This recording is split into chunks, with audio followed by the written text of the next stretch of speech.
It's the KQ Morning Show, 92 KQRS. I'm Steve Gorman. This is the KQ Morning Show. It is Monday, February the 5th. Good morning.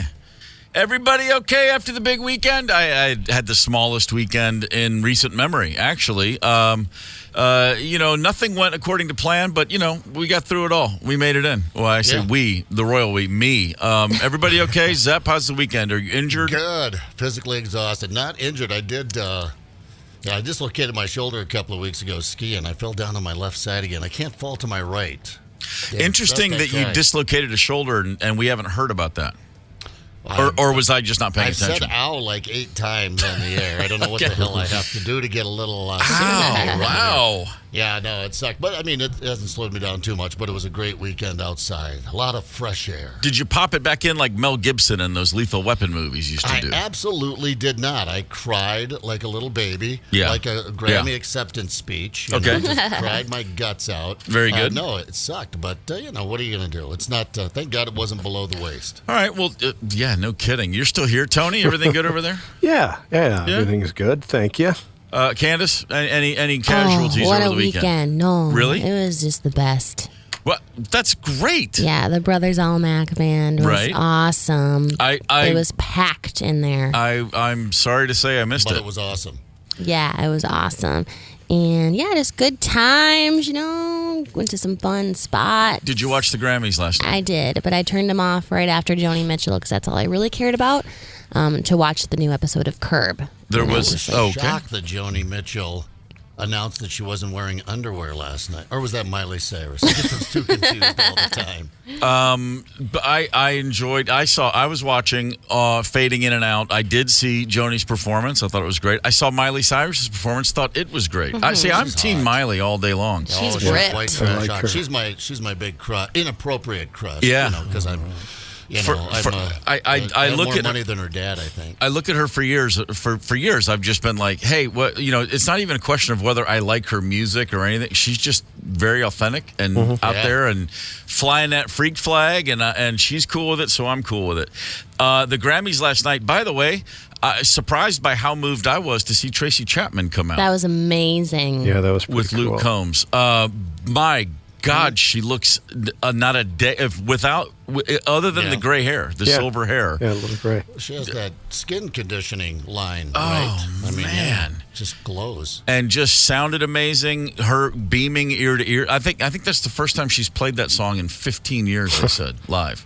Was it Fast Car? Yeah, Fast Car with that one. With the guy who's Luke just Combs. like all the other guys, Luke Combs. Not quite the bro country dude I would have imagined him being. Him. Yeah, he seemed like, he was clearly, that was a moment for him as a fan too. I think what her joy of being on that stage and then his excitement to be doing it with her, that was palpable and came right across, and all my absolutely fully earned Grammy cynicism just melted right away. I was like, okay, for a few minutes, this is pretty great. This is an amazing song, an iconic song, and what a performance, and they're having the time of their lives, and it was really sweet. Yeah, he seems sincere, loving what he's doing. I always thought it was a weird remake of him to do because it's a song about escaping abuse. Yep. And then this big old country boy does it. But he was really into it. He was a genuine fan. Yeah. Yeah, it worked. Pretty great. As per usual for the last, I don't know how many years, all the rock awards happened before the broadcast even started. Yeah, that's weird. That's just the simple fact is, for anybody, live TV, if it's not got helmets and shoulder pads, they're just not expecting many people to tune in. And they want to get as many of the younger audience who don't really care about, what do you call them, guitars, to be involved. As I usually do, I'm like, well, let me see who actually won the Rock Awards. And then, of course, I'm like, well, it's not like I heard all these records. I look at, Boy Genius, I'm aware of them. They won Best Alternative Album, and they got a few Grammys. That's a band of three women, three singer-songwriters who are all very talented people, clearly. But, they won Best Rock Song. Not strong enough, but I wouldn't know it if you'd smack me in the head with it. They beat out the Stones and Queens of the Stone Age and Foo Fighters. Foo Fighters, I would have laid down strong odds that they were going to win Best Rock Album because they just tend to when they put out an album, and they did not. Best Rock Album went to a band called Paramore. Really? Yes. I didn't even know they had a new album. Where have I been? I don't know. They existed. Paramore. I love Paramore, but that was like my childhood. They have an album called This Is Why, and they were out all year. The nominees, this is who Paramore beat out, Foo Fighters, but here we are. First of all, I mean, for the Foo Fighters to not win Best Rock Album on the album that has a tribute to both Taylor Hawkins and Grohl's mom, I just thought when that album was released it was a shoo-in. Greta Van Fleet, Metallica, Queens of the Stone Age, that's who Paramore beat out for Best Rock Album. That's because, Jethro Tull wasn't nominated this year. I guess that's exactly how that works. But and then across the board, the same old thing every year, which is, wait, what's the difference between Record of the Year, Song of the Year, and Single of the Year, and Pop Performance of the Year? I never understand how any of it works. Neither does Meryl Streep. Got a little confused between Song and Record of the Year. The nominees for Record of the Year, but we already gave out the Best Song. Yeah, that's a Songwriters Award. That is also a totally different thing. Yeah, that's the one you lost. Yeah, thank you. That was. But you did win this. You won the best record. Twice. Yeah, Mark Ronson, who she's on stage with. I get it. I don't know the difference either. Yeah. Her son-in-law, by the way. Ronson married her daughter. Oh, that was staged then. It was a setup. Yeah. Maybe. In the very They beginning. showed her so much. I was like, there's Meryl again. It was really like What do you think of Trevor Noah as the host? Sucks I hard. hate Does that Trevor guy Noah. ever I'm do any sorry. comedy? How does he get hired? Because he has nice hair? Pretty? Seems like he's like good at his job. Like you can expect No, him he's to not. to do just like a basic job, but I just don't Yeah. think he's funny or entertaining. No humor at all. Maybe he's just really reliable. He's very polished, but he did the. Reliable. Can you believe this? I can't believe this is happening. Yeah. Whoever came out, he's a little too enthusiastic, but I think he's competent. Go ahead and say it. He sucks. I don't think he sucked. I do remember for years watching LL Cool J and thinking, who is his agent? And my God, give that man a statue somewhere. That was always the most mind-boggling career of all time to me. So basically what we're getting at is it's a whole bunch of stuff. I will say this, the Billie Eilish performance, that song from Barbie, is beautiful. I mean, Oh my I love God. that song. Are you kidding? I love that song. am I kidding? Oh, it's trash. It's trash. I cannot believe that song won. It's so boring. She needs to come out with another banger because she's good at Okay. having Anyway, bangers. speaking of the vocal control, Makes you want to die. Oh, the she's so good. the level of control in that voice to hold it and sing that song, that is a Herculean effort. That is not something many people can do. It's not something I want to listen to, though. All right, well, that's it. I'm settling this, and here in about 10 minutes or so, come on back. We're going to play the entire song, and Steve and Candace are going to duet this son of a bitch. Oh, Yeah, Perfect. It's going to be fun. Now, we got a whole bunch of stuff to get into this morning. I don't know if you've heard anything about this airport Chick-fil-A manager with a naughty streak. Woo! Hang tight. Connect with us on the KQ Talk and Text line. 651-989-ROCK. That's 651-989-ROCK. 92 KQRS. I'm Steve Gorman. This is the KQ Morning Show for Monday, February the 5th. The Grammy Awards went down last night. Some pretty great performances, I'll admit. Not my cup of tea, generally speaking, music-wise, genre-wise. But we'll touch on it throughout the day. In case you missed it, there were a few pretty special moments, and it looked good.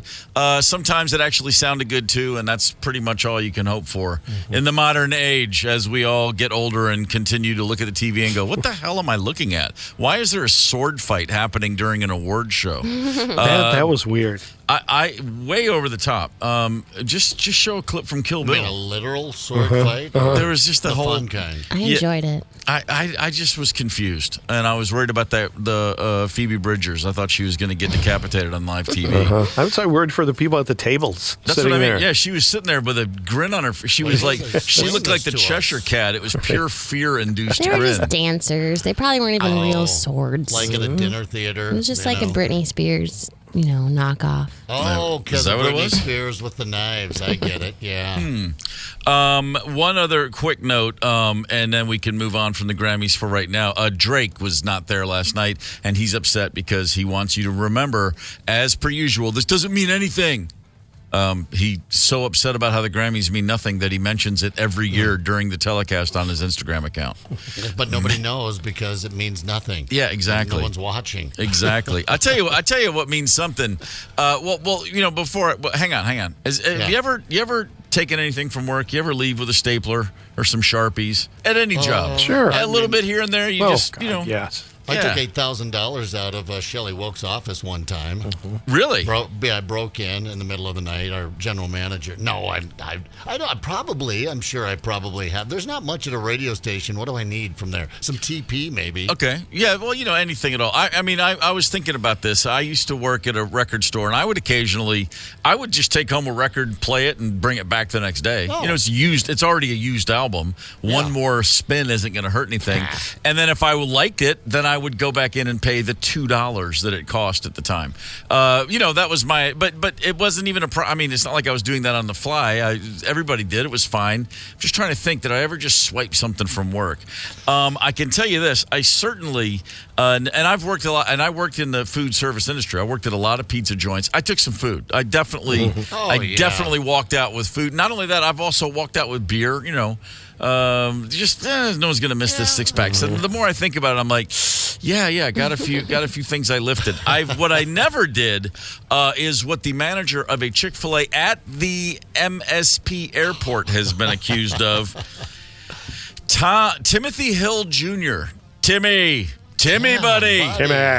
Manager at Chick-fil-A at the airport over a 13-month period from the fall of 22 through the fall of 23, embezzled, again, from one Chick-fil-A at the airport, $144,000. Yeah, so I probably put it away in stock portfolio? Yes, exactly. Put it in mutual funds and then padded the IRA. No, he spent most of it on jewelry and OnlyFans, the website for what's important, salacious material. He was collecting cash from the Chick-fil-A and the Settebello Pizzeria at the airport. Same company owns them. And then he would pocket it instead of depositing in a safety deposit box. How do you do that for 13 months and just not have the sense to realize they're going to finally realize, at some point, the paper trail is going to point to, we're short on cash. $144,000. Okay, over 13 months. So that's $10,000 a month. It's over $10,000 a month. You really thought nobody was going to notice? Right, $10,000 a month. Right. It's and the computers are watching, man. They do math really, really well. They're not human beings overlooking things. They're going to get you sooner or later. But maybe he thought he would just, masturbate himself to death before they caught him or something. I don't know. Could have been. I said jewelry and OnlyFans. I also forgot that it was online sports books. Also, that'll eat it up. He also spent tens of thousands of these dollars through a Cash App. He would send money to multiple female MSP workers in exchange for personal photographs and videos. Wow. So he not only is he's a creep, he's a freak. He is getting people that he knows at the airport to send him photos and paying them large amounts of money to do so. What a great hire he turned out to be. Hey, listen. Handle the food, did he? Because I hope he washed his hands a lot. One would certainly hope. Here's the most impressive thing about this to me is that it's Chick-fil-A. He's only working 6 days a week. That's right. He doesn't have a chance to get in there on a Sunday. This thing would have been pushing like $170,000 if he'd had all 7 days of the week. Yeah. So you're embezzling money. You're going to get caught. They're going to catch up with you sooner than later. Even a dimwit like Timothy must know this. But now you're also involving women. You're offering to pay them for, I'm assuming, naked pictures based on his MO. Dude, man, he must have. This it just reeks of one of those things like you've got stage 4 and you've got 3 weeks to live. Okay, I'm going to start embezzling money and paying chicks to send me naked pictures. Not what I'd do with my last moments, but just Tim, what happened? 36 years old, I see here. Just there it is, 36, and that's what you came up with. I gotta. If he doesn't have seriously a suitcase full of Chick-fil-A sauce, what's he doing? Because their little that honey mustard type of Chick-fil-A, man, that stuff's good. I got to give you credit it's for cracked that. to my kids. I know some of that. Yeah. If anyone's wondering how big Chick-fil-A is down south, they opened a Chick-fil-A in Nashville that's it's takeout only, and it's called Chick-fil-A Catering. And it's just for huge orders, and it's packed. I mean, you can't get in that place. It's just every office, it's in an area of town surrounded by people that work in a lot, hospitals, office buildings, everything. And there's just the amount of food going out of that place. It's pretty astounding. And if you're going to be a big hit with a chicken place down south, I mean, you have a little competition down south with the chicken. Little bit. There's a Nashville hot chicken I saw that opened recently here. Right. Actually, there's another competing one. I just read a story over the weekend. There are like 4 hot chicken places opening up here in Minneapolis, St. Paul, and surrounding areas. Yeah, suddenly Minneapolis has just decided this is the next big thing we're going to do at Nashville. Hot chicken being one of them. So, all right. Yeah, I mean, I guess I could. I mean, I could. Do the thing where I go around and tell you this isn't authentic, but please, you're just dousing chicken and pepper and hoping it doesn't taste terrible. That's here's the dirty secret about Nashville hot chicken. Most of it kind of sucks. Just saying. I mean, when it's good, it's good, and then when it's not, it's really not. I waited in the line for a long time for it in Nashville. Out on the street, yeah. Was it out on the street? They had that window there. I did the same thing too because I had about 6 beers in me, and I was walking around, and I thought I'm ready for some hot chicken because I don't have the gut for it. I'm just a real wiener on the inside. I just can't get it. No I spicy, get mild. Yeah, mild, right. So I did the same. The mild kicked my ass. So. There's the original place is called Prince's, and I have been there several times. I go medium, which is the hottest thing I've ever had. I had the actual hot one time. I went with a friend. He said, "Well, you have to have it for lunch. You cannot do this after 4 p.m." And then it was the one time that I was eating something that was so hot. I was crying. My snot was coming out of my nose. I kid you not. The wax in my ears was liquefying, and I was sweating profusely and literally weeping. And it was so good I couldn't stop eating. That's the special thing. Wow. It was like every bit of my body was saying stop doing this, but it tasted so great. I was just like, I can't stop eating. I'm just gonna repent. I paid for it for days and days and days. I see a show coming up with one of these hot chicken places. Bring your hottest chicken in. We'll all do the show like the hot wings, interviews. Yeah. And we'll eat it as we do the show. Right. And just cool. Just make a mess of ourselves. Speaking of, Mike Evans' Hollywood Report, it's coming. Hang tight. Connect with us on the KQ Talk and Text line. 651-989-ROCK. That's 651-989-ROCK. 92 KQRS. I'm Steve Gorman. This is the KQ Morning Show. It is February the 5th. It is Monday. And this would be a perfectly fine time to head west. And let's check in with Mike Evans for the Mike Evans Hollywood Report. Hey, good morning, Minneapolis, St. Paul. Good morning, Steve and Candace and Zepp and Tony. I'm going to kind of ignore the Grammys. I'm going to talk about some special Super Bowl stuff. Also want to remind everybody that there's no better place to see a movie than Marcus Theaters. And tomorrow, don't forget, Tuesday, be a good day to take the day off and go see a movie at Marcus Theaters. $6 for any movie, anytime. Hey, I don't like the Orlando Magic, and I love the Timberwolves. So on Friday, I placed a bet, and then I checked the game about halftime.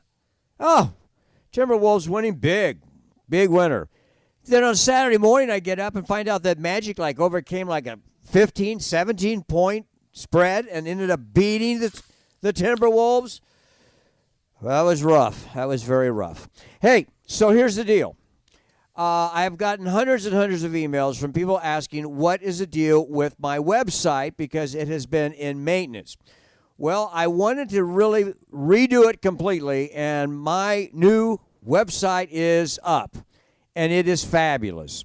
New homepage. Information on my book. By the way, did you read that book yet, Steve? Photographs of me with celebrities dating back 40 years. There's a link to my Facebook page. There's a YouTube connection. I even have Super Bowl snack recipes that I put in there for you. And a lot more. And I want to thank my webmasters, Mike and Richie West, longtime best friends from Pahoa, Hawaii. www.evansradio.com. The address hasn't changed, but boy, the site has. I think you're going to love it. Now, we're going to talk a lot about Super Bowl this week, but no, I'm not going to talk about Patrick Mahomes' dad being arrested for drunk driving. That's sad all by itself. Here's some Super Bowl scoop. There are fewer tickets available for this Super Bowl than any other Super Bowl in history because it's in Vegas. And all the big casinos went out of the way and paid top dollar and somehow got their hands on almost every available ticket that was supposed to go to the public. The reason? They wanted to get those tickets for their high rollers. Somehow that doesn't seem right to me. And either does this. So a couple of footballs that Tom Brady threw for touchdowns and Super Bowls are going up for auction, expected to bring well over $1 million. I don't know, call me weird, but shouldn't some of that money go to charities, to help children? Isn't Tom Brady and the NFL and all that, aren't they rich enough? I have nothing against them auctioning the footballs off, but I think some should go to charities. I did a lot of digging and even went to the auctioneer, and they said, no, as far as they know, none of it going to charity. Get ready for a lot of Super Bowl scoopage starting tomorrow. Have a great day, Minneapolis. Mike Evans. By the way, what happened last night? I'm afraid to ask what happened last night in the Timberwolves game, but I guess we'll find out. Can't stand the Rockets either. Mike Evans, see ya. Wow. Wow. Ping-ponging. Bing, Yeah. bang, boom. Shortly after we went off the air Friday, Carl Weathers' family announced he had passed away Thursday night in his sleep. Carl Weathers, Apollo Creed. Carl Weathers, you could say Apollo Creed was his greatest role. I personally think his greatest role was Carl Weathers as Carl Weathers on Arrested Development. That's just me. Yes. That's right. Such an unexpected turn, but man, I tell you what, 76 years old, apparently died peacefully in his sleep Thursday night. There are far worse ways to go. Carl Weathers leaves quite a mark. Sylvester Stallone posted a very touching tribute on his socials to the man that really you think back to Rocky. Think about just what a sensation that first they were all big, but that first one, I was like 11. And it was like, that was a year before Star Wars, but it was just as big. It was like those are the two movies in my, 76, 77. It was just all about Rocky and Apollo Creed. And, what an amazing performance. We take it for granted because you've seen it so long. But, man, that guy just came out of nowhere. What an incredible splash Carl Weathers made. Yeah, larger than life. Here's Sylvester Stallone. Today is an incredibly sad day for me. I'm so torn up, I can't even tell you. Carl Weathers was such an integral part of my life, my success. When he walked into that room and I saw him for the first time, I saw greatness, but I didn't realize how great. He was magic, and I was so fortunate to be part of his life. Apollo, keep punching. Man. Yeah, Carl Weathers. Rest easy, brother. Thank you for everything. Let's have a quick look back. How about a history lesson? I love history. I'm going to tell you something that I learned. Do it. Go ahead. Tell me, Steve. It is February the 5th. On this day in 2006, Brian Zepp celebrated the fact that the Pittsburgh Steelers won another Super Bowl. Woohoo! They beat the Seahawks 21-10. That's the 5th Super Bowl title for the Steelers. Yeah. I remember nothing about that game. Here's what I remember. Holmgren, remember from the Packers, had moved over to Seattle, was going to try and win that second one in Seattle. Right. And he gets over there, and of course, there were a couple of controversial calls, like there is in every damn football game, especially every Super Bowl. Yep. And he said, you know what? I knew the Steelers would be tough to beat post-game. I knew the Steelers, but I didn't know we'd have to play the refs, too. Oh, boy, that's right. Yeah, right, exactly. They gave up a 3rd and 28 to lose that game. Yeah.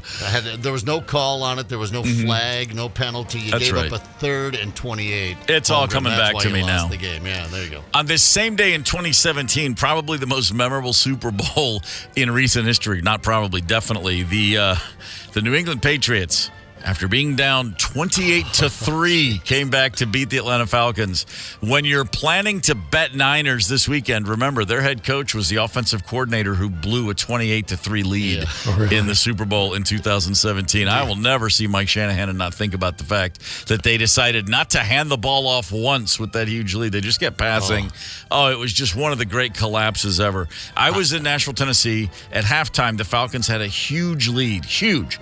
Nashville to Atlanta, that time of night, it's about 3.5 hours. And I was literally, I looked at my wife and I said, I might drive to Atlanta and be there for the after bowl, for the post, for just to go party with my friends. Celebration. Yeah, I really thought, because I have so many lifelong Falcons friends, and I was like, that'd be a fun thing to do. Go down there, just it'd be what a great.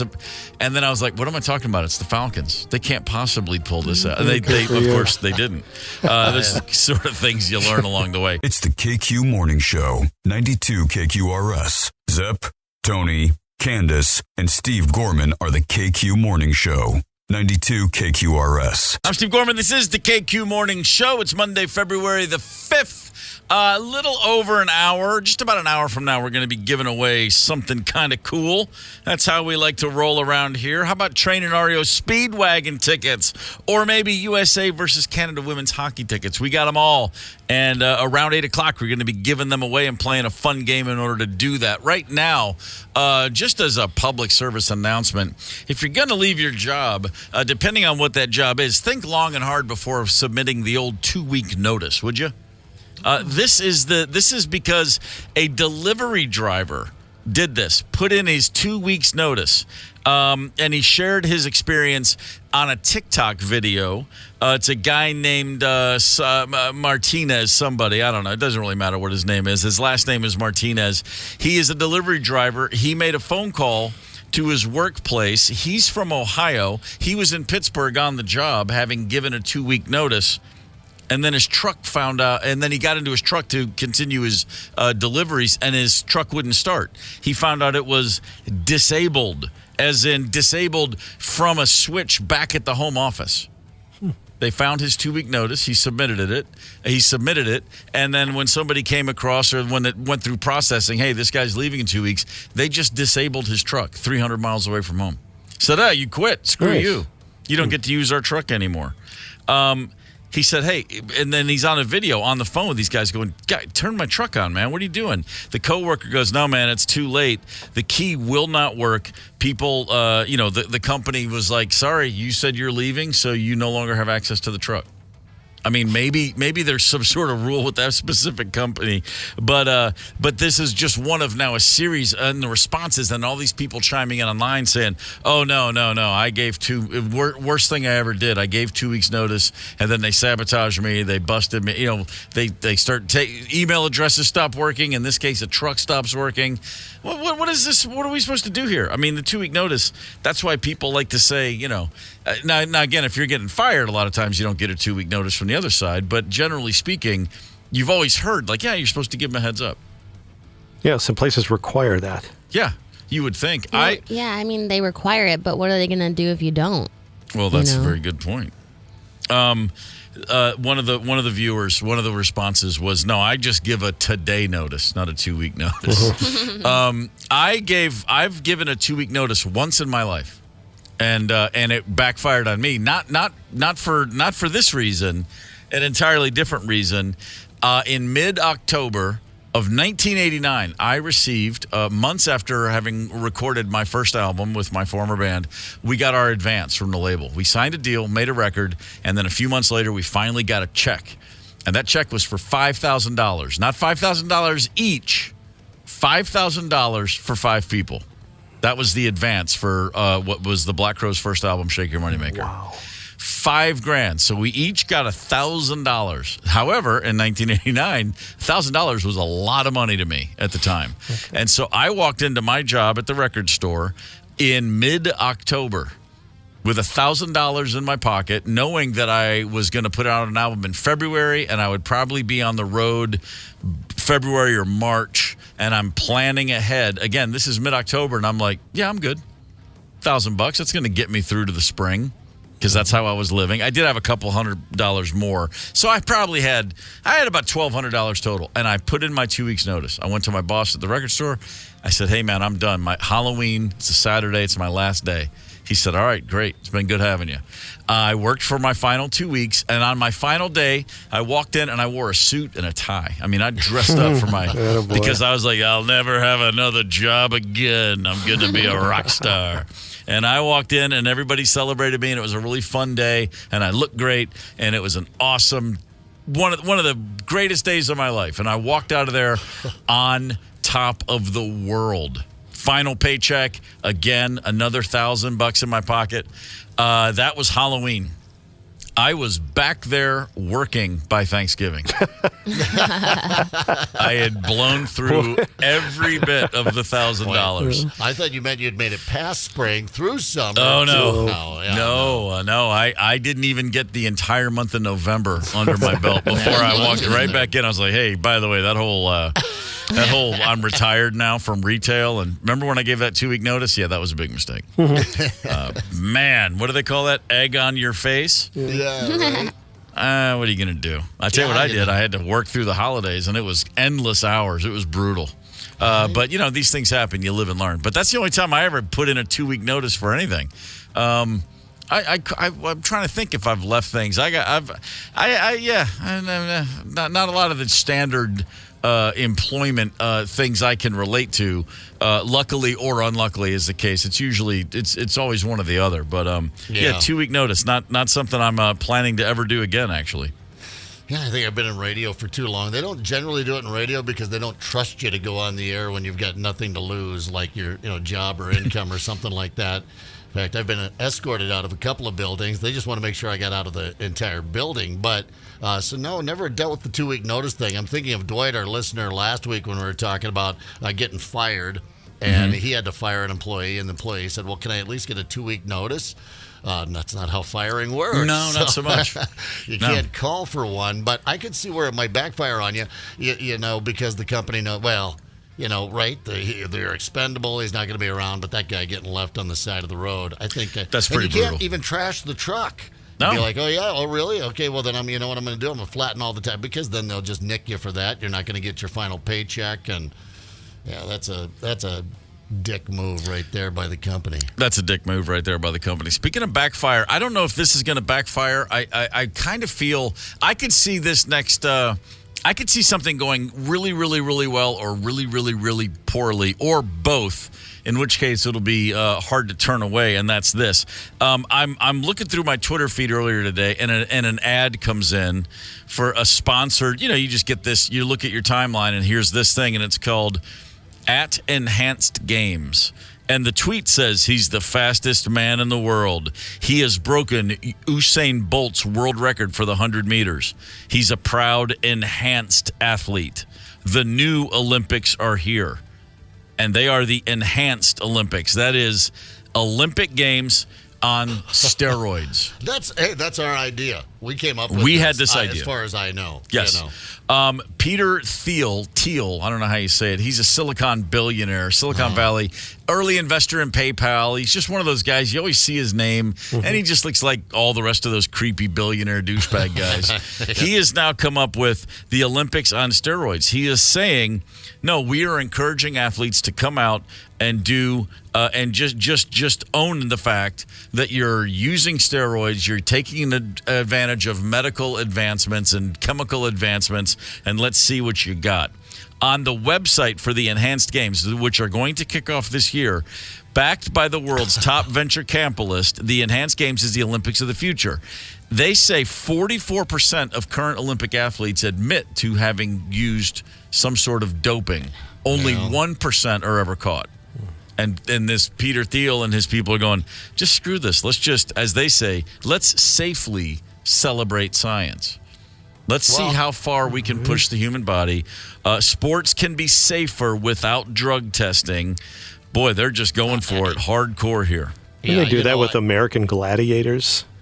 Right? Yeah, don't tell you. They're all dope. And WWE, every, dang one. I mean, I don't want to start pointing fingers. Not that it'll get me into any sort of trouble, but, you had me until you then. We want to do it safely, and let's just start. No, if you're going to do it like, American, scummy, like we would do it, like all in. Just pump yourselves as full. If someone dies out there on the track, it might be kind of entertaining to us. Too many steroids. They're just like this big, hulking mass running down, and their heart just explodes out of their chest. Don't try and get scientific and safe with it all of a sudden. I want to see someone throw a javelin out of the stadium. Yeah, exactly. just right over the back end zone.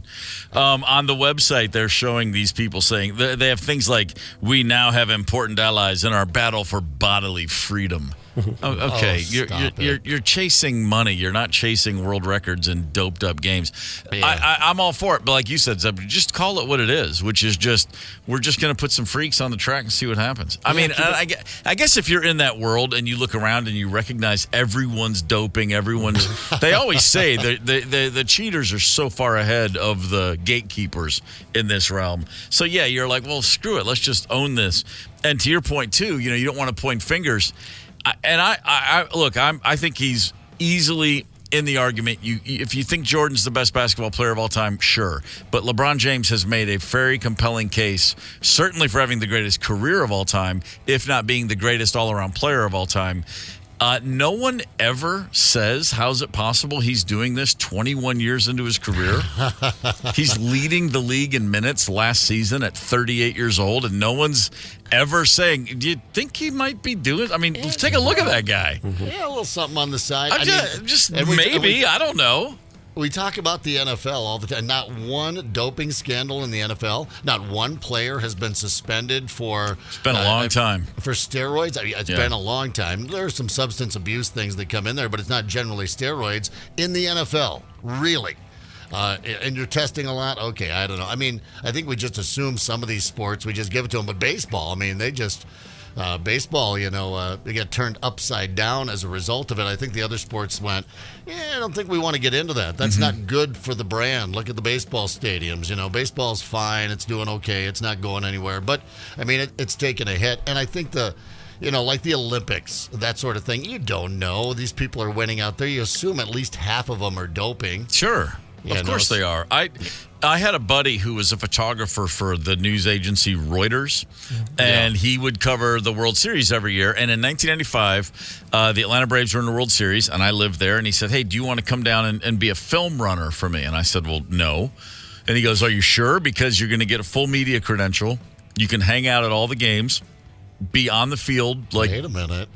He goes, all you got to do is sit with me during the game, and about every other inning, I'm going to hand you a bag of film, and you run it into the stadium, into a dark room, and then run back out and sit with me. And I said, where are you sitting? He goes, on the third base side, either in the dugout or just outside the dugout on the field. Boom! And I was like, oh, yes, I'll be a film runner. I'm the world's oldest film runner. I'm 30 years old out there. Like, you're damn straight I will. And so it was amazing, right? So I got this hookup with my buddy Mike a few times. He was a friend of a friend. He wasn't even like my friend at first. But it was an amazing thing to have. And so in the 95 World Series, I'm on the field for all the BP pregame. I'm walking around meeting the players, and it was awesome. 2 years later, 97.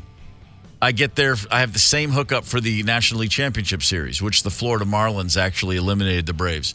The difference in those 2 years in the average baseball player's forearm girth was extraordinary. I walked around a bunch of baseball players in 95, and they all just looked like baseball players. And I kid you not, 2 years later, both teams, up close and personal, everyone's chest was like 4 inches wider. Everyone's arms were that much bigger. Every single guy that wasn't just a pitcher was jacked. And I was like, openly saying with all the guys to me, like, what's happening? Look, none of these guys look the same. It was so overt and over the top. But, it was just one of those things. They were still trying to get everybody back after the strike in 94. And this was 1 year before the home run chase that really freaked everyone out. The Sosa McGuire, everyone came roaring back. But they were, of course, jacked to the nines doing that themselves. It was fascinating to see. And in the Olympics, it's even more so. Like we said, because it's other countries that are not Russia. They had a team-wide effort. I mean, you had to take steroids to be on the frickin' Russian teams. That's why sure you did. Banned or whatever. Or they're back on double secret probation or something, and getting ready for the Super Bowl. Scott, Super Bowl week, we all know this. I'd like to go on and watch some of the old Super Bowls. I'll go back and watch the highlights and all that good stuff. And I'm watching the 1970 Super Bowls, and offensive linemen look like tailbacks. They're these little guys. Compared to, you've got to be at least 320 now to even think about getting anywhere near an NFL offensive line. So. You know what? If you can't get out of it, get into it. If everyone's going to do it, then everyone do it. But I'd like to make it like Tony said, more of an American Gladiator thing. Let's not try and make it legit. Yeah, if we're going to do it too, let's bring back some of the events from Olympic days past that we don't have anymore. If you're going to let them juice, then please bring back the tug of war. Yes. I really want to see the honest to God world championship 4-on-4 tug of war, 8-on-8, 16v16, whatever. I just love the idea of watching a bunch of muscle-bound freaks playing tug of war. Yeah. Playing tug of, do you play tug of war or just tugging? I want to see them all tug. Watch yourself. By the way, and then a friend, thank you, Cassie, just texted me here. This is probably the wrong time to mention this, but I guess Minnesota's Dakota Lindworm qualified for the 2024 Olympics over the weekend. She's won the Grandma's Marathon a couple of times. And I'm sure she's clean. Terrible time to bring that up, but thank you, Cassie, she heard us talking about the Olympics and thought she'd be helpful there. But sure. That's cool. We got a Minnesota in the Olympics. What's that, 24 in Paris, I believe. That's coming up later on this summer. Exactly. Dogs have personality types, 5 of them, just like people do. Which personality type is your dog? We'll have that in about 10 minutes or so. Hang tight.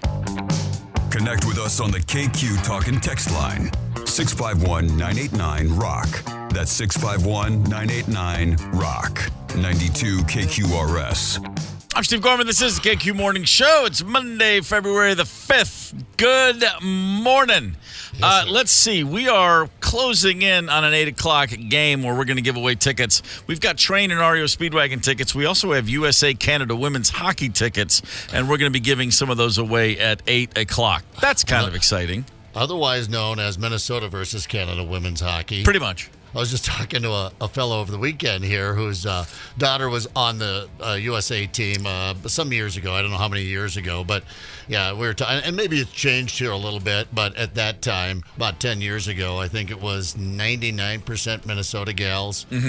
But yeah, that USA versus Canada, just as exciting for the women. I think maybe even sometimes more so than the guys getting together. So, good luck, ladies. As a hockey novice, I mean, I've never claimed to be like, JoJo hockey, but I love it when it's on. Like a lot of people, certainly Olympic hockey has always been a pretty exciting thing. I mean, I was 15 at Lake Placid, so obviously, you get the hook in you early, and you just see the stars and stripes, and you get excited, and then understanding the rivalry between USA and Canada in hockey. But man, the first time I saw the women playing, I was astonished. I think the first time I ever saw a women's hockey game, it was USA Canada, and I put it on like, let's see what this is, and I watched the entire thing because my God, they were just out there trying to kill each other. It was great. A great level of play, and then which was surprising to me, having never seen it. But then also the intensity, you could just feel it. It was like this past spring when I first got here last year, my first year in the Twin Cities, and you guys, the 3 of you, all said like, the high school hockey is really exciting, the state championships. Sure. It'll be on TV all weekend, and I was like, sure, okay, fair, fair enough. I'm going to go take a walk, and then of course I put it on. And a whole bunch of teams from a whole bunch of towns I couldn't pronounce were playing, and I couldn't turn away. It was the most riveting sporting event ever. So anyway, I hear you, man. That's going to be great. USA versus Canada. That's Saturday, February 11th, next Saturday. That'll be kind of awesome. Anyway, but that's like I said, that's something we're giving tickets away at about 8 o'clock. In the meantime, you mentioned this a minute ago, Zep, about dogs. Now, we all of us are dog owners. I mean, well, Zepp, you're a dog granddad, I guess, technically speaking. Yeah, right. The rest of us, but we've all had dogs most of our whole lives, and I can look back on my life. I think I'm 9 dogs old now, in the grand scheme of things. Chauncey, I talk about him a lot. He's in the studio a lot. He's just a goof. If you had to say, well, what kind of dog is he? That's what I'd say. He's just a knucklehead. I don't know. He's funny. He's got some weird snot issues, but apparently researchers at the University of East London, which is, that's where the Cockney accent comes from. So I just picture a bunch of professors like, oh, this hurricane's only ever happened, isn't it? I just think about these horrible Cockney accents all over East London. But they've been studying dogs. They used an AI algorithm to go through 70,000 behavioral records of dogs. They have these lengthy records of how dogs behave, 70,000 of them, and then they're looking for common threads running through the breeds. And they found that all dogs can be classified into 5 groups, 5 personality types for all dogs. All right. Fascinating. Number one is this is one of the personality types: excitable / hyper attached. Excitable, hyper attached. Yep. Yeah, that sounds like every dog to me. Kinda. But it's one of the personality types. All right, so they would favor this personality type more than any other. Yeah, that sounds like a dog. Yeah, so exactly. Like super needy. So, I don't know if it's needy as much as it's just like, where are you going? I'll go with you. What are you doing? Okay. Can I watch? Can I be there? And I, Chauncey's excitable and he's pretty attached. I mean, he doesn't like he's not the dog who that often. The only time he likes to be alone is when he's ready to go to sleep. I mean, he'll just literally, it's like 7:30 p.m. He'll just look at us like, what are you guys doing? I'm going up. Later, he'll lead the charge. Another type of dog, anxious / fearful. I've never had a dog like that, but I've certainly been around dogs that I would say they're just anxiety prone. I don't know. It was just a mutt, and it was a buddy of mine, and it became awkward because then when he left town, I'd have to come up with a lie, surprise me. Hey, dude, I'm leaving town for the weekend. Oh, is it this weekend? Oh, because I have to drive to South Dakota and do surgery on my mother. Otherwise, I'd watch your dog for you. And the reason is this dog was so nervous and so jumpy. It was a rescue dog, so imagine its past had something to do with that. Or maybe it was just the personality type. But you'd be like, oh, no. Don't get up on that. And he would just start peeing all over everything. You'd be like, no, oh my God. And I mean, anytime you addressed the dog, talked to the dog, made eye contact with the dog, it would just start pissing like a water sprinkler out in the yard. One of those wacky water sprinklers. And that was a nervous dog. I did actually have a nervous dog briefly. I rescued a dog years and years ago. Found a guy. He was gray with black spots. And he was just no leash, I'd seen him in the neighborhood for a few days, and I finally got him in.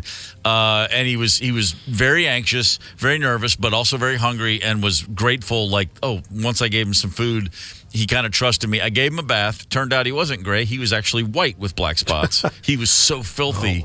The bathtub had that ring. I just couldn't get rid of it. It was like he literally ruined this rental. Thankfully it was just a rental apartment. But I named him Mort. I was just like, yeah, he looks like a Mort.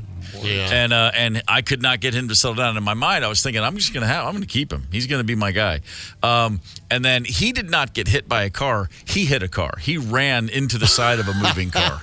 Once when I dropped the leash accidentally, and I was like, "Wait, I can't. I don't think I have what it takes to whatever this dog needs. I'm not the guy to provide it. I'm just a dude in a local band making pizzas late at night. I probably shouldn't have a dog right now." We had a lab that was, nose to the ground. One of those were like, oh, he's going to be a good hunter. This lab's going to be a good hunter. But this lab had this thing where it did not look up, and it would run into it, just be running along in the field. All of a sudden, it just hit a stump, just headbutt a stump. Really? And then it'd yelp and whatever, and then get back on the trail. We've watched him run into the sides of cars and everything else. I'm like, dude. Wow. Eyes up. He was so into the scent, I guess, that he just couldn't. Yeah, you got to have both. You got to have the nose and the eyeballs, it turns out. So it turned out to be a great house dog. Wonderful. Love the kettle. We had a Springer Spaniel, Rusty, the main dog of my child, like third grade till I was in like 18 or 19. Oh, he boyhood was dog. he was the dog, Rusty Springer Spaniel, and a very large Springer. He was like 55, 60 pounds, way bigger than the average one.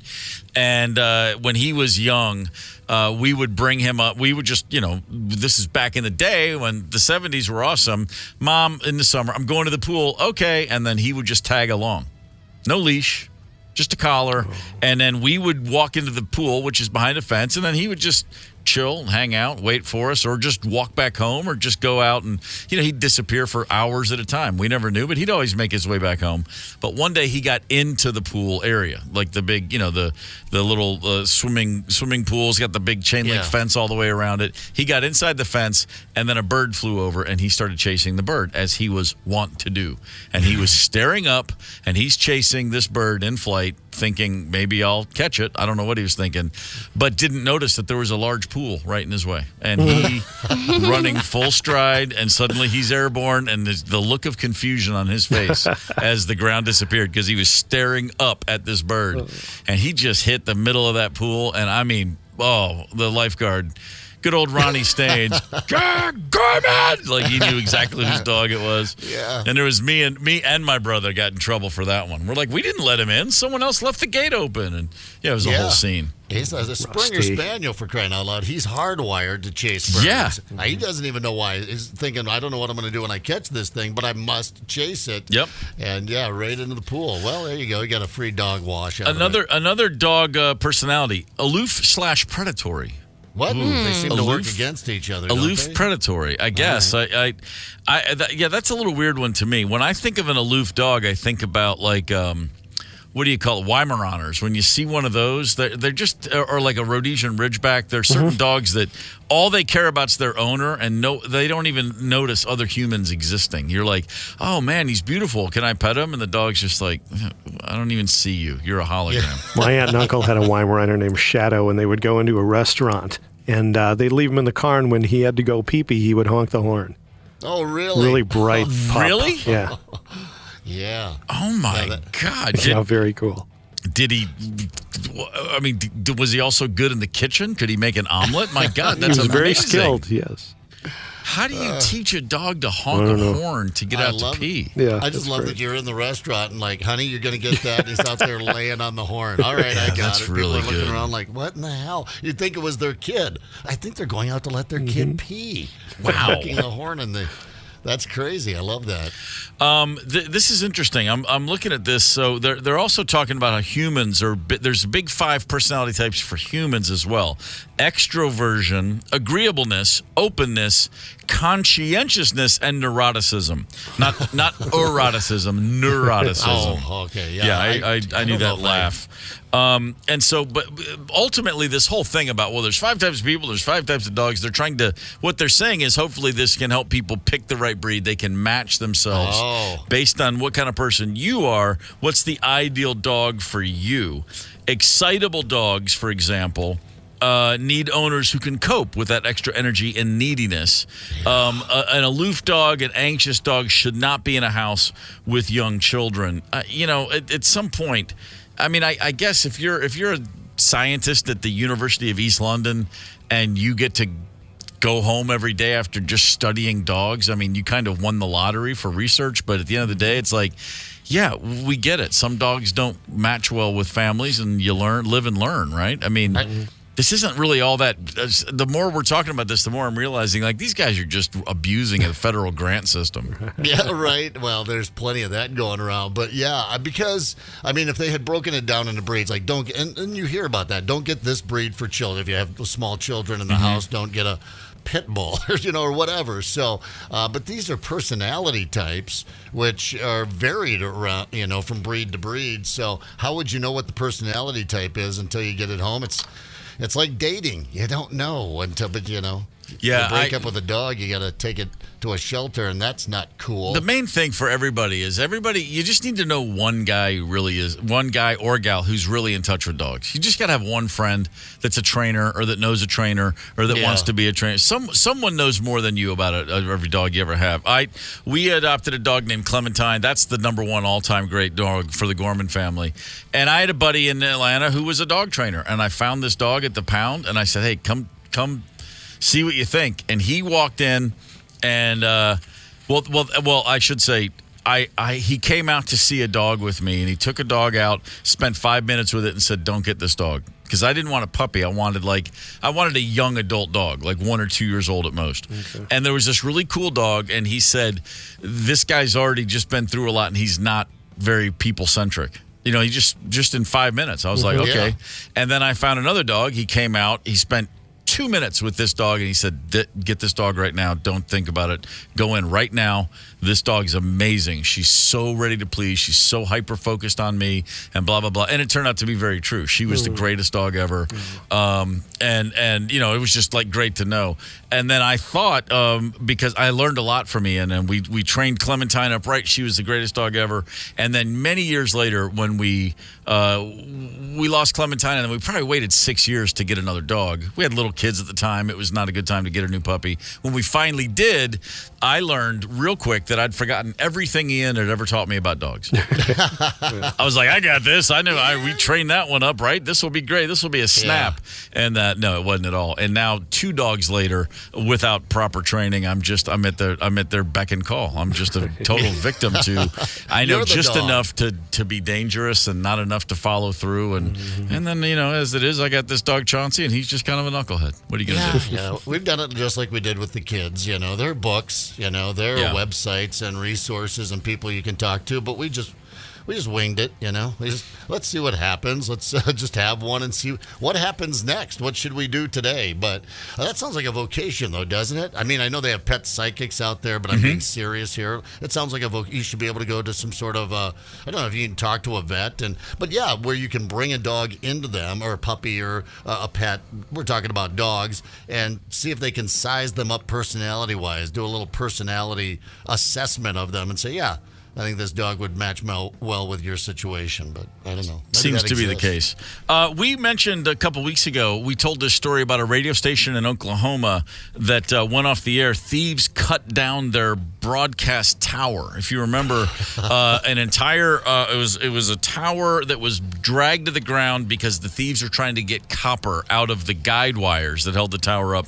They literally they brought a whole tower down, took a big radio station off the air, and they got about $100 for their efforts. Right. Like $500,000 in damages to get $100 in copper sales.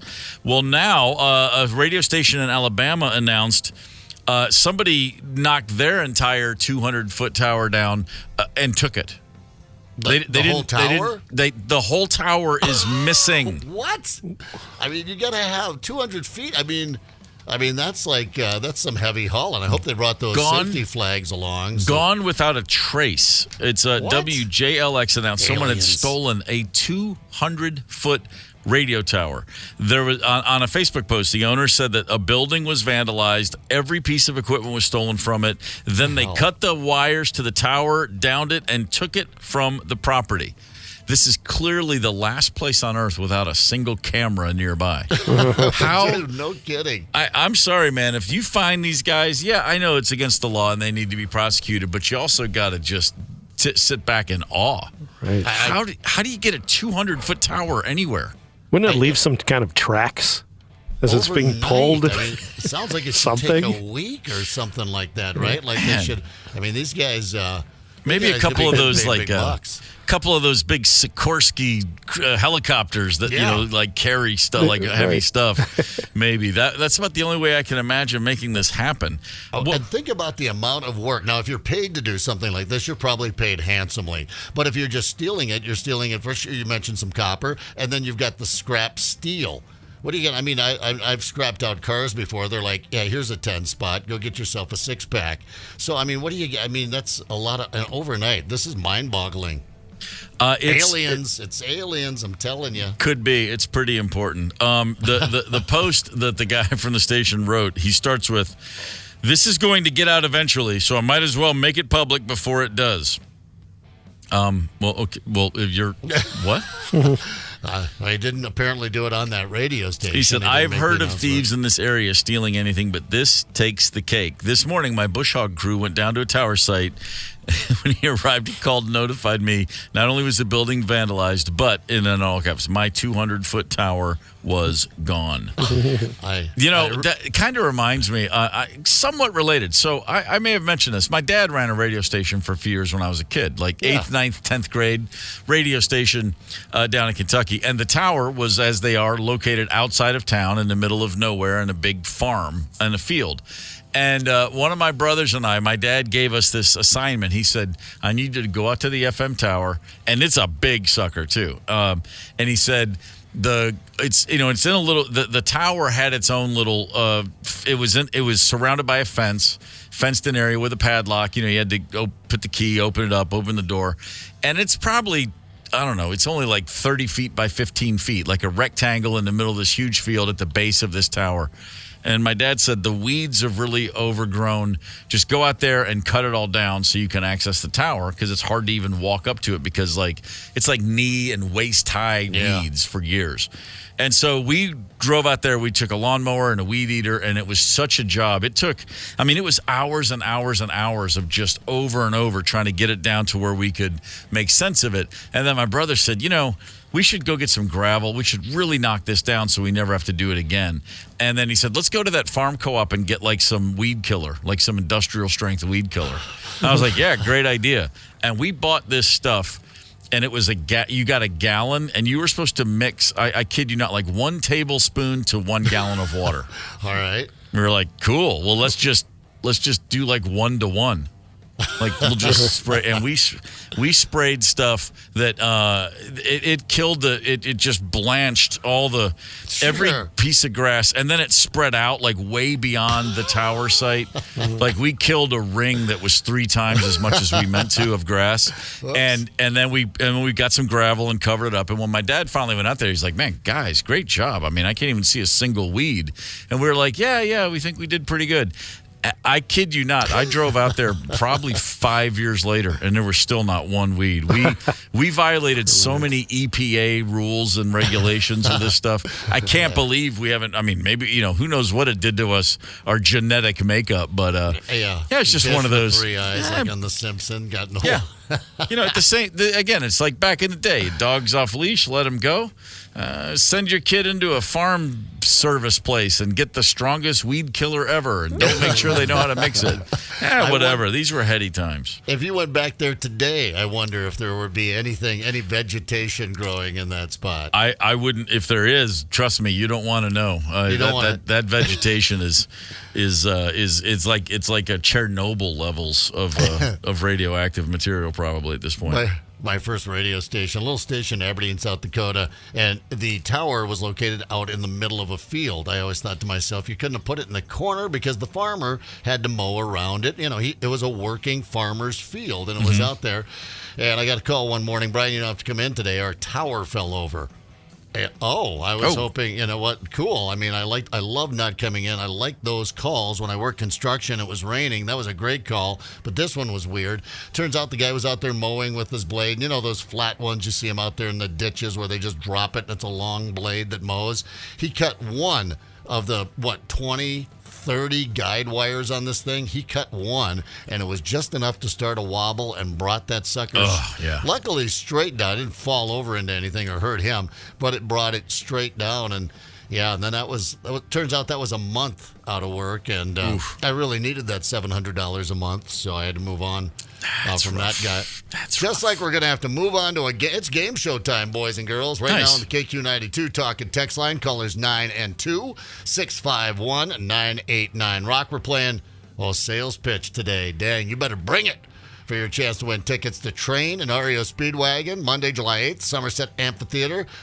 prize provided by Live Nation. Those tickets are on sale now. Our runner-up today gets the Rivalry Series tickets, USA versus Canada women's hockey. That's happening next Sunday, February 11th. And this Sunday, make that February 11th at the XL Energy Center.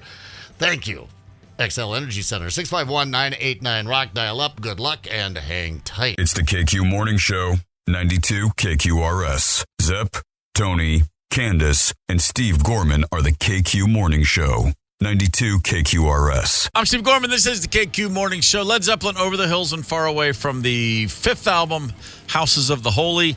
Man, I absolutely love that song. And when my former band, the Black Crowes, we were touring with Jimmy Page, and we were talking about what we're going to play for the set list, and I suggested it. I go, hey, man, let's do Over the Hills. And he went, no. And I went, oh, okay. I don't know. We were having all this great, like, oh, do you want to try him and Tommy Don? Yeah, let's do that. Okay, let's try Nobody's Fault. Okay, yeah, great. And I go, hey, man, what about Over the Hills? No. Well, it's on an X, or something like that. Open the wound. Wow. Okay, fair enough. And about 7 or 8 years ago, I put on. There was a gig that a bunch of musicians we put together. I put this thing together down in Nashville. It was not New Year's Eve. It was like December 29th or 30th. And it was just a night of Led Zeppelin music, like a core band, me and a great bassist and a couple guitar players, and a revolving door of singers, just like for a 3-hour show, just Led Zeppelin music. It was a really big night. It was a whole lot of fun. And I was like, oh, man, we're going to play Over the Hills and Far Away. I'm finally going to get to play this song. I was really excited about it. And I blew the intro, and I've never gotten over it. Like, at the beginning of the song where the drums kick in, the guitar part hits it hits on the fourth time the drums came in. And I was so excited. I came in on the third time on the little riff, and everybody, the guys all recovered right away. I don't think anybody in the place even noticed it. I've never heard that song since without going, oh, man, I jumped the gun. I was so excited. I was like, what am I, 19 years old? This is like, just a few years ago. And it's just the kind of thing. There's a drum fill I played in Vegas in 1996 that still haunts me, and then there's that one from 2017. These things literally, I'll never get over them. Yeah. You got to let it go, man. Nope. No, I don't. No, see, that's where you're wrong, Brian Zepp. I don't have to let it go. No, it is difficult. I have a punchline last week that I didn't get in, and it's been bothering me always. I just want to say it. Could have happened in a garbage truck. Oh, see, that would have been so good. Oh, my God. Yeah, I feel better now. I got it out. Once you just kept me up all weekend, but well, I mean, we were texting without you about it. We were. No, you hear that in interviews every once in a while, and it's always with drummers for some reason. They're like, "Oh no, I was way too slow on that song."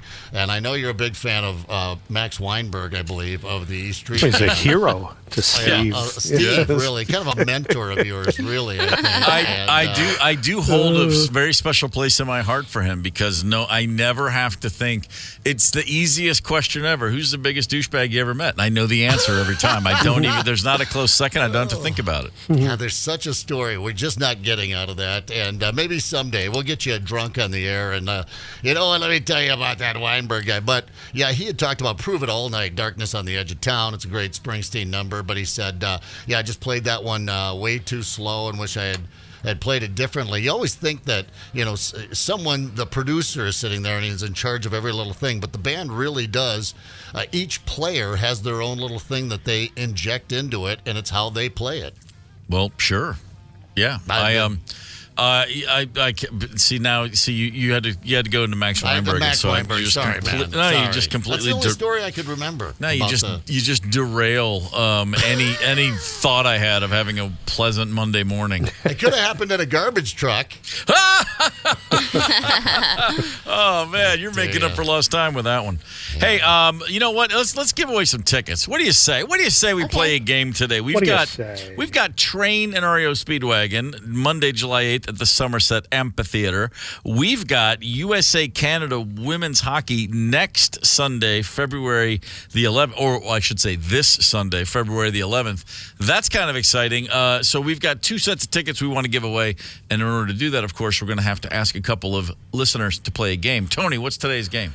This is fun. It's entertaining, and it's a challenge. Let's do this. Always be closing. Always Speak closing. What are you selling? Okay, what are you selling? That was my sales pitch. Really? That's your sales pitch? So this is your sales pitch? Here's the pitch. Sales pitch. What we're going to do is test your powers of persuasion, your sales skills. We're going to give you something, a concept, an idea, a thing, anything at all, and you have to sell us on it. The benefits, why it's a good thing, kind of like Shark Tank. So we're going to give you 30 seconds, and then we'll vote on your pitches. We'll give you 2 pitches each. Good luck to you. That sounds exciting and exhilarating. Now, correct me or help me out because we haven't played this in a while. Do we alternate pitches, or do we give, or does contestant 1 do both pitches and then contestant 2? I think let's alternate them. I think give them a little alternating second makes to sense. catch their breath. Yes, perfect. All right. So the game is sales pitch, and contestant number 1, Candace, is whom? We have Greg from Maplewood. Greg, good morning. Good morning. Are you ready to pitch us on a concept, my friend? Not really, but I'll give it a whirl. Attaboy. Points for honesty and authenticity, Greg. You're already ahead of the curve. All right, Tony, take it away. All right, Greg, your first one. Give us reasons why it's unnecessary to have teeth and why we should all have them removed. Go to it. Okay, well, you wouldn't be able to eat. You wouldn't be able to get out knots. Probably hard to talk. What are you going to brush in the morning? Well, good thing is you wouldn't be getting any cavities. Now you're talking. Let's see, what else? Hard to smile. All right, and that's that. To smile. That's a fine pitch. If I didn't have something to brush in the morning, I'd freak out. Man. Luckily, I have those long pubes. I tell you what, man, that sound effect is really that just gets right under my. That's the goal. Right under my skin. Is that longer amount of time than last time, Tony? No, so it's been 30. Wow. Just seems longer. Man, so Greg, let's see. What'd Greg come up with there? Sales pitch, yeah. I know where, 1, 2, 3, 4, 5. How sales pitch is hard to smile. Nothing to brush in the morning, but okay. We're all waking up slow around here today. When was the last time, be honest, any one of you, that you undid a knot with your teeth? Oh, that makes me want to. I don't like that at all. Done them many times. Really? Not that long ago. I bit my nails until just a few years ago, and so lately I've just discovered how joyful it is to have fingernails and you can actually get a knot out without having to go to the teeth.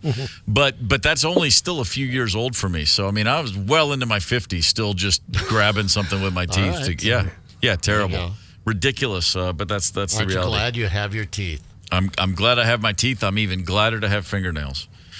Greg, well done, sir. Hang tight there. We're going to put you on hold. Let's go to contestant number 2 for their first round sales pitch. Who we got, Candace? Dana from Stacy. Dana, good morning. Hey, good morning. How you doing over there in Stacy? Doing good. Waiting for the lake to freeze again. You're going to be waiting a while, apparently. Man. Apparently. The winter that never came. All right, Dana, are you ready for your first sales pitch? I am. I like that. Let's do it, Good. Tony. All right, dear, sell us on the benefits of having Taylor Swift getting so much attention during the NFL season this year. Go ahead. Oh, well, it brings in a lot of new fans that are younger and scream a lot, young girls, which brings in young boys looking for cute young girls that like to scream a lot. Yeah. Really? And it boosts sales at the ball games just to the top. Okay. Plus, the commercials can be, more juvenile and sell to younger people, and that's a good plus. Sure. Yeah. All right, Nice. and that's that. Why not have something fun to look forward to at the Super Bowl of maybe a commercial or two by Taylor Swift and enjoying her entertainment. Sure. I don't Dana, hear the music anymore. love the enthusiasm. You went you just a little over the timer there, but that's okay. You were on a tear. No, she's born to pitch. Yeah, really. Like the new fans, the bringing she hit all the, I think, the strong points. Bringing in the girls, then the boys are following the girls. You're going to boost the sales. And by the way, they are saying this will be the most watched Super Bowl ever, largely because a whole bunch of people who normally wouldn't care will probably tune in just to get a look at her, which is incredible to actually think about. That's it's kind of astonishing. Get a look at her, She's she's like a myth. Does she even exist? She's so reclusive. She not only does she exist, she's so reclusive. She did win her 14th. I think by the end of the night it was her 14th Grammy of all time, and she did announce, of course. Oh, and by the way, I have a new album coming out in April because what the woman needs is more product. But she did like a big tease too. She's like, "There's a secret I've been keeping from you," and everyone's like. And then she just announced a new album. And then they cut to the crowd, and everyone's like, okay. Yeah. That was funny. Okay, I guarantee you, everyone, myself included, was like, when's the baby due? This is great news. And she's like, I've got a new album. I've been keeping it from you. Well, that's what most artists do. You don't, and now I'm in the studio. I was there Thursday, going back. Okay, Dana, well done. You jumped in. You made it happen. And you very calmly and very efficiently gave us a hell of a sales pitch. All right, round 2. Is when we need to step it up, guys. So let's go back to Greg. You've had a moment, Greg, to rebound and collect your thoughts. Let's go for round 2. Best of luck to you, sir. Thank you. Tony? All right, Greg. I want you to walk us through. Sell us on why it just makes good sense to, at all times, carry a coconut with you. Go ahead. To carry a coconut with you, well, if you need a hammer, you can use the coconut for a hammer. Yeah. If you're dehydrated, you can crack it open and drink coconut milk. Nice. So, you got a spare bowling ball, I guess. Hell. Yeah. You could throw it at Tony's head for asking you the question. Sure. Man. That was an option. Yeah, my first thought was just a weapon, and then you could always just pretend you're in Monty Python and do the horse clomping sound effect.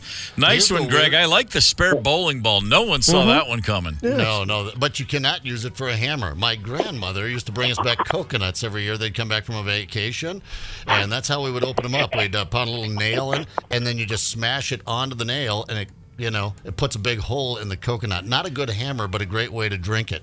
Well, but I tell you what, though, Greg sold me on it. You know what I mean? Right, it was, exactly. It was a good job. Oh, no, sales is, we know, we've got an entire sales staff, but half of selling is dishonesty. Yeah, sure. Wow, half, huh? I'm just guessing. Giving him credit. All right, Greg, well done, brother. Round 2 in the bag for Greg. Dana, you are back in. It's your second sales pitch. Best of luck to you. Okay. All right, let's go, Dana. Now, maybe it's time to shake up formal fashion. Sell us on why wearing a suit should be replaced with wearing just an apron. Go to it. Well, when you wear just an apron, it doesn't matter what you get on yourself. It's an apron. You can just be sloppy. And you can always blow your nose on an apron, so you never need pockets for hankies or something like that. Yes. There's always pockets in a apron, so you can put all your crap in those pockets. If it's nice and warm outside, you have a blanket. You can lay down on the blanket on the beach and enjoy. Wow. And there we go. Strong. I like the crap in your pockets angle on that apron, too. Very well done, Dana. Greg and Dana both with some wonderful efforts here today. Yeah. And now it comes down to just straight up, the panel has to sit in judgment and run this down. Tony, why don't you go first? What are you thinking here? Well, just very simply, I like Dana's sense of calm and her logic in presenting her pitch. All right, that's a vote for Dana. Candace, where are you sitting? Greg or Dana? I'm going to go with Dana, too. Yeah, real smooth. You got a real smooth tone to you. Certainly. All right, Zepp, Dana's sitting on 2 votes right now. Where are you with this? I thought, Greg, I liked it. I thought it was a little bit more of a list, kind of thing, but I thought he did a hell of a job. But, I just think for a sales pitch, a good smooth sales pitch, I'm going with Stacy from Dana. Stacy from Dana. You heard it right here, folks. Greg, great effort on your part. It's a near miss, but that is in fact a miss. In fact, I got to go with Dana as well. That's four judges say. 50 Helens agree, and 4 judges say Dana. Congratulations, you have won tickets to see Train and REO Speedwagon. That's July 8th at Somerset Amphitheater. She yelped. That was a yelp of excitement, wasn't it, Dana?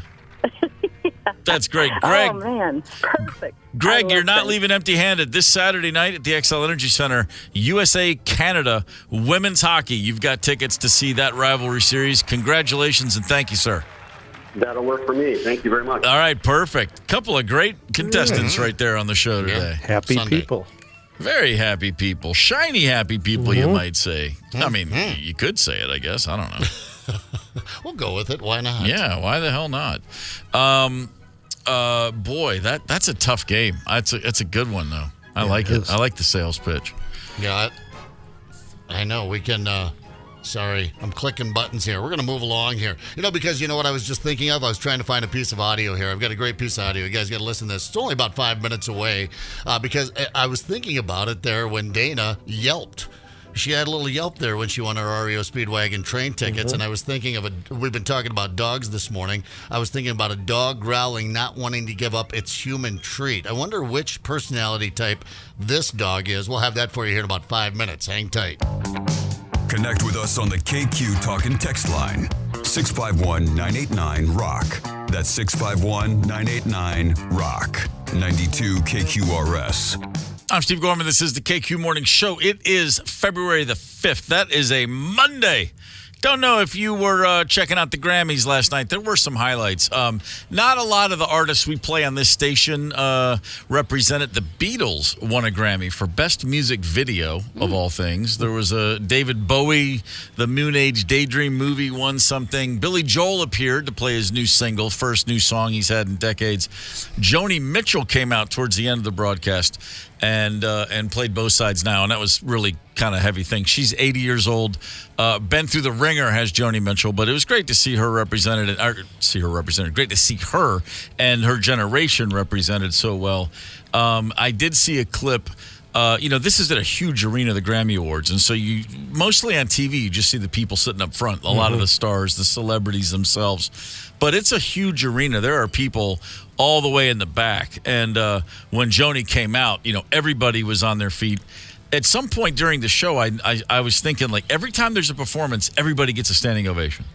Like, every single song ends and everybody stands up. And it's because they made the mistake of standing for the first person. And then you have to. And then it's like, well, crap, everybody gets a standing O now, which is ridiculous.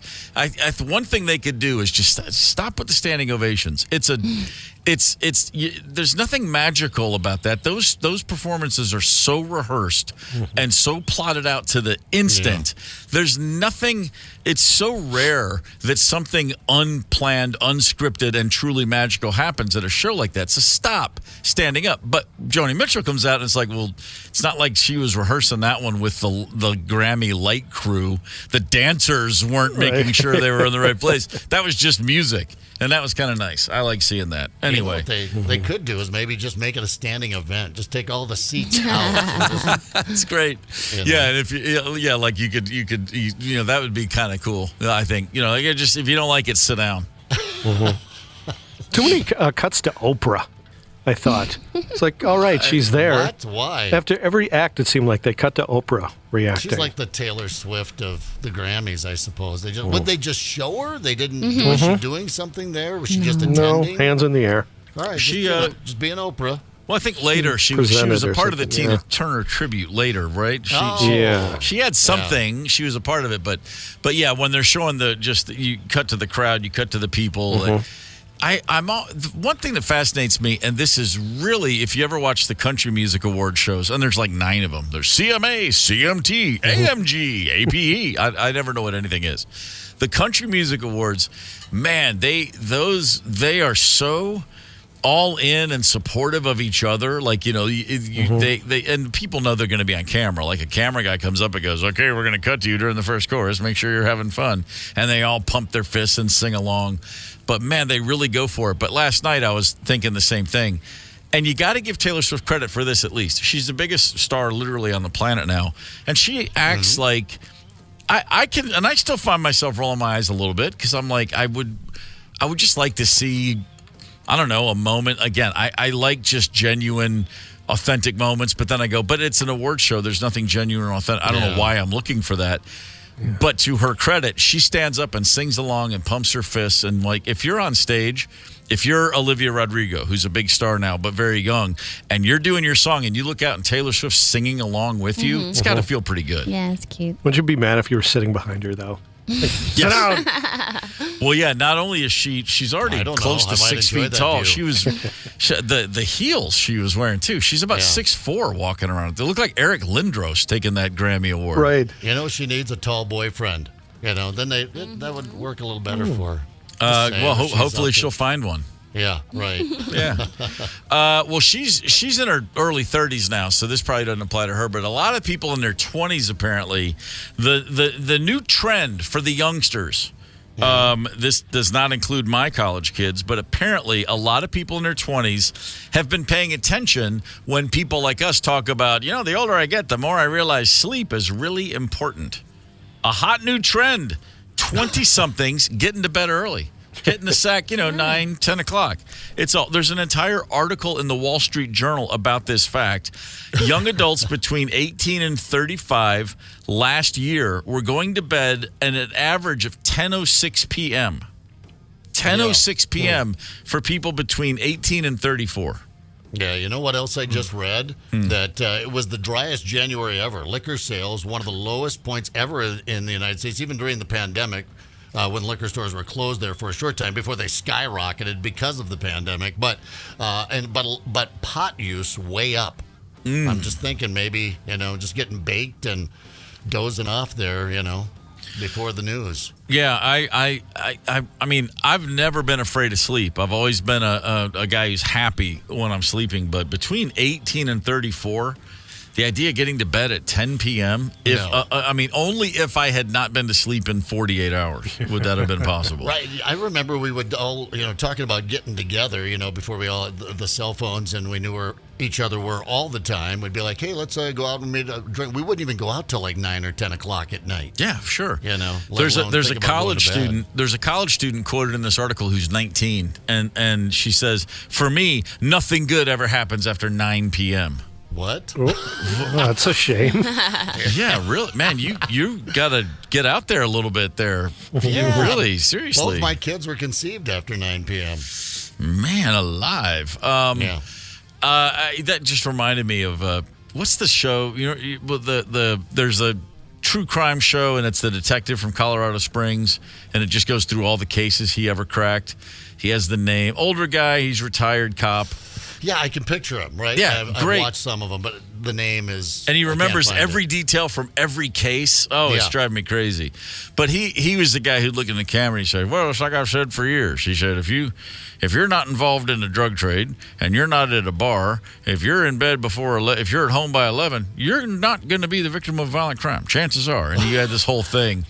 But he basically said, the percentages, it's a lightning strike otherwise. But he goes, if you don't do drugs and if you're home before 11 p.m. and you don't do drugs, the chances of you ever being a victim of violent crime go down like 99%. And he had all the numbers to back it up.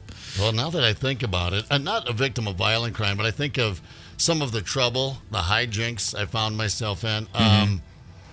Yeah, I'm sure it all happened after 10 o'clock, 11 o'clock or whatever, yeah. You know what? Joe Kenda, that was his name. Homicide Hunter. Oh, Joe Kenda, yeah. That was the guy. Man, that show was awesome. I love him. Yeah. He's legitimate, isn't he? I mean, you believe it. He's believable. They're like, yes, Joe. Yeah, I was rolling my eyes at the true crime in my house for years, and then I got a hold of Kenda, and I was like, all right, I can deal with this guy. I can dig into this one. It's pretty good. Mm-hmm. Yeah, that is good stuff. Oh, by the way, Tony, since we brought up a little American crime, were you the final member of the show to watch American Nightmare over the weekend? No, I didn't get the you opportunity. Didn't get to it. No. Okay. No. Just checking. That's a commitment. Right. I don't even know who you are anymore. It is a commitment. It's a 3-episode commitment. He has a family, It's not like, all right, kids, gather around. You got to wait till they, flush out before you can settle in with 3 episodes of American Nightmare. Oh, man. Is that on Netflix? It is on Netflix. It is on Netflix. It's worth checking out. That's the big red one. All right. Yeah. All right. Hey, babe, before we go to break, I want to get this in because I talked about it earlier, but we were talking about personality types with dogs. It turns out there's 5, and they coincide with human personality types. I don't know if this is my personality type. This is an 11-year-old golden retriever named Ben taking over the owner's, it's a lady's, bag of flaming hot Cheetos. My kids freak out about these. In fact, to the point where I was like, I think you're eating too many. You're going to put a hole in your stomach, which there's no science that backs that up. And I took away the flaming hot Cheetos some years ago. And you would have thought that I took, heroin from an addict. They were cold turkey. They were freaking out. But listen to this dog with the bag of flaming hot Cheetos. She simply wants to retrieve the bag. Ben, you cannot eat those. He's mad at me. Give me them. Give me your hot Cheetos. You cannot eat them. Okay, I'm not getting near him. He's literally so mad. This is what hot Cheetos do to people. Oh, my God. I had a similar experience, Zep. Not both kids, but my son. When the flaming hot thing got a hold of him, there really is something in that stuff. Fairly addictive. Have you tried them yourself? Yes. Way too intense for me. I'm a pussy when it comes to that kind of stuff, but they're intense. No, they're very intense. There was the flaming hot Cheetos, and then there was just flaming hot chips and flaming hot all kinds of things. And I remember watching. He had a bag of flaming hot Cheetos and extra sour Skittles, and that's what he was eating them together. Those are the worst. That's funny. And I was like, it made my stomach hurt just watching him eat that. They have a new flavor of flaming hot Cheetos that are like buffalo flavored. Oh, really? And I dipped them in ranch. They were so good. Wow. That sounds good. That might mellow it out a little bit. Yeah. I kind of like the idea of that. I'm not going to try it, but hold on here, though. I am going to try something Candace recommended. Here, I got a text. Hold on. So, Zep, I suppose you can just say we will be right back, or you could say right back after Pink Floyd on KQ or something like that. Woo! Hang tight. It's the KQ Morning Show, 92 KQRS. Zep, Tony, Candace, and Steve Gorman are the KQ Morning Show, 92 KQRS. If you say so, I'm Steve Gorman. This is the KQ Morning Show. It is Monday, February the 5th. Walking on broken glass as we move through a Monday morning. Valentine's Day is coming up, and is that a problem? I love Valentine's Day. Do you? Yeah, even when I was single, I loved just getting chocolate for myself and buying flowers for myself. I just like all that stuff. You're like a Miley Cyrus song, Flowers. Yeah. You're just taking yourself on dates. Yeah. Stupid. Oh, Did you ever enough. try? Was it important for you to have someone where you're like, oh, it's getting close to Valentine's Day. I better, round up some ding dong for, No, so all by yourself, just celebrate it. I mean, it seems like a Candace thing to do. I like Does it. Gigi get a Valentine's gift? I do get Gigi a little special treat. Mm-hmm. So I guess I do have a Valentine. Did you act surprised when you got yourself something? Did you? Pour moi? That's ever break up with yourself as a result? Yeah. All right. Yeah, it's amazing, really. You get something for Gigi because there's dog Valentines. There's been all the pets get something at Valentine's Day. They get little Easter things, and I'm like, I'll look at Rosemary like, what are you doing? The dog has no right. It doesn't matter. It's sweet. It's special. I'm like, okay, sure, whatever. It's funny. Rosemary and I, early in the relationship, as in right away, we were like, Valentine's Day, like that. We don't care. We're not going to get too excited. It's just it's a man-made holiday. It's like a man-made lake. Yeah. It's not quite the same. You get up, you go on Lake Minnetonka. You're like literally, this is like holy water. You go down south, all these man-made lakes, they're just nasty. It's just a mud bog. So it's just an expanded. It's gross. It's not the same. And I always saw Valentine's Day. It's like a man-made holiday. It's just Hallmark. I found I was like, I don't know, less sweet leading up to Valentine's Day because I was like, oh, no, I don't want to stop and get her something. No, I don't want to do something nice for her. I don't want to buy her something. Save it for Valentine's Day. Because I would do things like, hey, let's go out and have a nice meal. And then realize, oh, crap, like in 4 days it's Valentine's, and I just spent my last $150 on that dinner, and see, nothing I used for to Valentine's Day.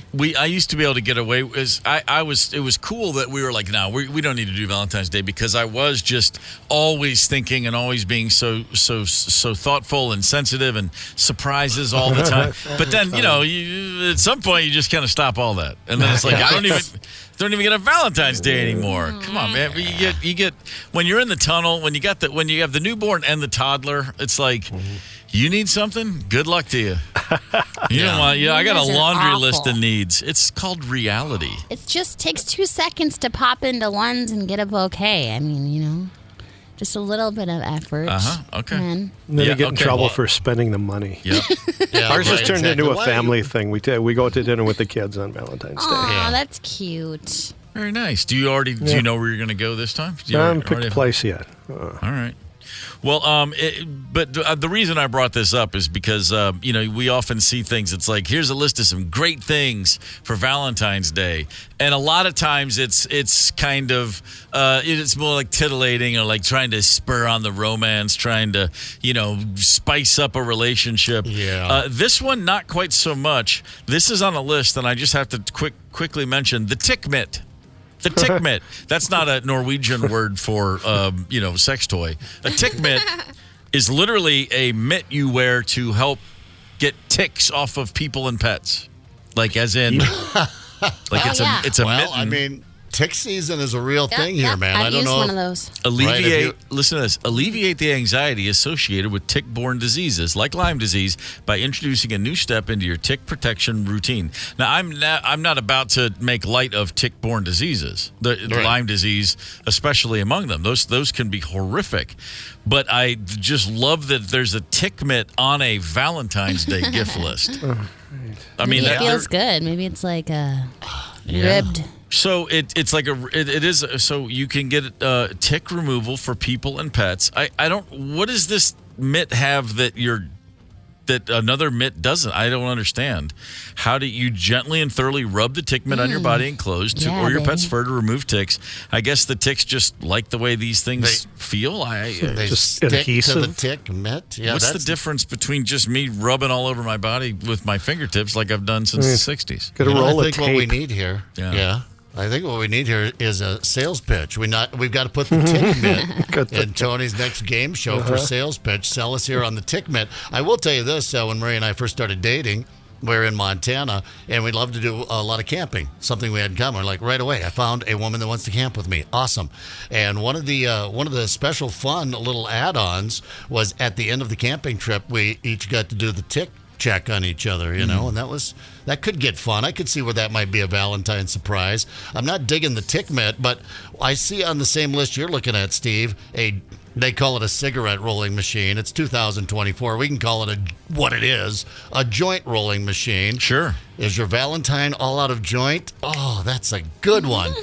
This cigarette rolling machine will make sure that never happens again. Boy, times have changed, I guess. A joint rolling machine for a Valentine's gift. I guess maybe for him, even if she's a pothead, I don't know if she'd dig that or not. Do you get a Valentine's gift for the guy then, Candace? Yes. Does he get a bouquet from Lund's? Nope. Food stuff, cooking stuff. Nailed things it, to yeah. cook with. Beef sticks. Good thinking. Food cooking stuff. I just thought when you said food, my first thought was, like a burrito. That'd be yeah, I you can't had me say and then too you much. lost I don't me. want to. Maybe he's listening. Right. Oh, that's cute. You guys are still in that, honey, where he listens. Give it about another month. He'll be like, did you hear me mention you this morning on the air? Yeah, sure. That was great. Thank you, sweetie. Man, then you don't want him listening. I mean, I wouldn't be mad if I got this tick mitt, though. I mean, I wouldn't mind getting a little rub down with that. It looks like it's yeah, I don't know. I grew up. I had a lot of ticks in my childhood. Going back, this would be Maryland in the 70s. It was just such a normal thing. You'd come home at the end of the day in the summer, and it was right away. We were just like Jane Goodall's chimps, grooming each other. Everybody would get their hand. You just all, you feel anything, and you just run, and at least one brother every time was like, hey, here's one, and they just wind you up and then not find it. But more, I mean, I'd say we were all batting around 500 every couple days. You'd find a tick on you somewhere. It was very, very common. And Rocky Mountain Spotted Fever was all the rage in the mid-'70s. And as a kid, there was a movie theater in our town where a girl that went to my school and her mom, they walked out of a theater and found a ton of ticks from inside this theater. Weird. And then the girl got Rocky Mountain Spotted Fever. She was very sick. She survived it, but was in the hospital for like weeks. It was terrible. Yeah. And so as all that was happening, then suddenly it was like a tick fever pitch around not just the Gorman household, but everybody. And, I was hesitant to share this story, but you know what? Screw it. It's a Monday, so why not? Going through the tick check and then getting ready to take my bath, and as I stripped down to full nude status, I found that there was a tick on my little man root. Oh my goodness. Yeah. Wasn't dug in. He was still just kind of moving. Yeah. But then he stopped, and then I froze, and my two brothers we're all looking. I'm like, there it is. It's right there on what you would say. I guess little Stevie had a friend. Stevie had a friend. And this was the words I will never ever be able to sear out of my brain, which was my brother Dave knocking on my parents' bedroom door was always closed. Like, just always shut. Like, it was private. That's for adults. And, it's so funny because my wife and I never closed our door, like with the kids. But so you'd have to go, and he knocked on my parents' door, and I heard my mom go, uh-huh. And I just remember my brother through the door going, hey, I don't know quite how to say this, but, Steven's got a tick on his thing. I thought he was going to rhyme it for us. Yeah, no. That's what I thought, too, on his thing. And then there was just a pause, and then, like, the door opens, and she's, like, thinking it's a joke, and then I'm standing there, like, completely nude, like, look at that. Of course, she's just like, well, get it off, and took it off. Yeah. It was no big deal, but traumatized. Just absolutely traumatized. Yeah. Well, I mean, nobody wants it. And they get to those hard-to-reach places. That's why you need someone's help, because they're on the back or in the, in the downstairs in the basement, as it were. Mom used to always say, you can't just, when they burrow in, you're not supposed to just pull them off. No, not at all. Yeah, right, exactly. Thank God you didn't have one of those. You would have had to give it a flick. There's a twisting, what is it? You go counterclockwise. I can never remember how you're supposed to remove a tick that's burrowed in. Like it's supposed to be hot. You're supposed to like a hot needle, and then you touch it, and it's supposed to pull itself out. So we had one of our daughters had a deer tick, Light a match and it backed out. Oh, weird. Yeah. Mm-hmm. So here comes tick season. It's going to be an early tick season, but because we haven't had as much snow, if we don't get much rain, we'll see what tick season's all about. That's something to look forward to here in Minnesota. I'm ordering a full set of tick mitts now for all of us. Nice. Tick mitts. Sufficiently freaked myself out. I thought it was going to be kind of funny, and now I'm really creeped out. Yeah, TikTok. It is freaky. Top travel destinations of 2024. We were talking about this last week. Big vacation time. We're thinking about summer vacations, maybe getting it on the calendar. Where are we going to go? We have the top travel destinations from people in the know of 2024 coming up here shortly. Hang tight. Connect with us on the KQ Talk and Text line. 651-989-ROCK. That's 651-989-ROCK. 92 KQRS. I'm Steve Gorman. This is the KQ Morning Show for Monday, February the 5th. A whole lot of people are planning to take trips this year, 2024. According to a report by Expedia Group, the website, the travel place. You go book a flight there, get yourself a hotel, do what you got to do, add a rental car. I don't care what you do. Expedia Group says the top 10 travel destinations for 2024, international, that is. Like, well, I guess they're not all. Most of these are, though. However, and it's interesting, too. the fact that what these destinations are and where the ideas to go there are coming from. Number 1 on the list is Thailand. Thailand, which will be featured in White Lotus Season 3, incidentally. In case anyone's wondering why people are excited to look into Thailand. Gotcha. Never been. Love Thai food. That's about all I can tell you. Yeah, I would love to go there. I would love to go. Taylor, my oldest, did a thing right after high school, went out there for 6 weeks to work at an animal refuge. Really? And, and they did and it came with excursions. It wasn't like, slave labor kind of stuff where they were really at it. It was sort of one of those, and I won't even say Americanized, but, they dumbed it down a little bit for the kids after college that, don't know what hard work is. So they do a little bit of this. They go for a hike. They sleep in. They do this kind of thing. It was a vacation kind of work, but we're helping the planet kind of thing. And no, she had a blast. She thought it was a lot of fun and has vowed to get back as soon as she can to explore the country more. So it's got some things going on for it. All I really know is Bangkok. That's in Thailand, right? Yep. I just know that from like Hangover Bangkok. That's all I know. Okay. Is that, things can go terribly wrong. I saw that movie right before she went. It was a bad call. I spent about 10 minutes on Instagram once just clicking on links of street food from Southeast Asia. Now, if you want to see some, just look at my Instagram feed because the algorithm just piles them on. But they had a lot of good street food in Bangkok. Yeah. I know that much because I got them all in my feed. Number 2 on the list, Romania. Top 10 travel destination, Romania. Okay. Really? A lot of those Eastern European countries, Croatia. I just talked to someone last week. My wife and I are going to Croatia. Oh, are one of you got some family there? What brings you to Croatia? A great vacation destination. They've got great vacation packages and destinations, and so I think Romania is kind of in on that too. People rediscovering Eastern Europe. Yeah, Croatia's they're a little ahead of it though. I know there's great beaches. There's beautiful. Right. I've never been to Croatia, but I know people who've gone. I've got a good buddy of mine he's American, but he lives in Germany, and he and his family go there all the time. He says, "Oh no, it's like the most beautiful place in Europe, such a hidden gem, etc." So I've heard about Croatia. Romania, though, I still think about, Ceausescu. I'm going back to Nicolae Ceausescu, my favorite crazy-ass dictator of all time. Now, that was a communist leader, but he was basically a dictator. The reason I have such a soft spot for him was that his Labrador Retriever was a colonel in his army. That's a true story. He had a dog named Corbu. He was Colonel Corbu. Look it up. And the dog had his own house. Oh, not a dog house, like a big house. Tastefully decorated. Yeah. An officer, you have in the military, you have officers and you have enlisted. I'm sure that's what the enlisted men love to see. They love it. As they're getting paid about $1 a month that the dog is an officer living in a castle, probably drawing a pretty good paycheck, which I'm sure old what's-his-face pocketed. Romania in the 80s was no place to be if you were not directly associated with Ceausescu himself. Everybody else was, they were sharing, one potato per village, and this dog is running around with full benefits. I just hear Dennis Miller's voice. He used to love to say, "Okay, Ceausescu." Yeah, that's right. I remember too. Like he went down. He was shot in the street. He and his wife were lined up against a wall and shot on Christmas Day.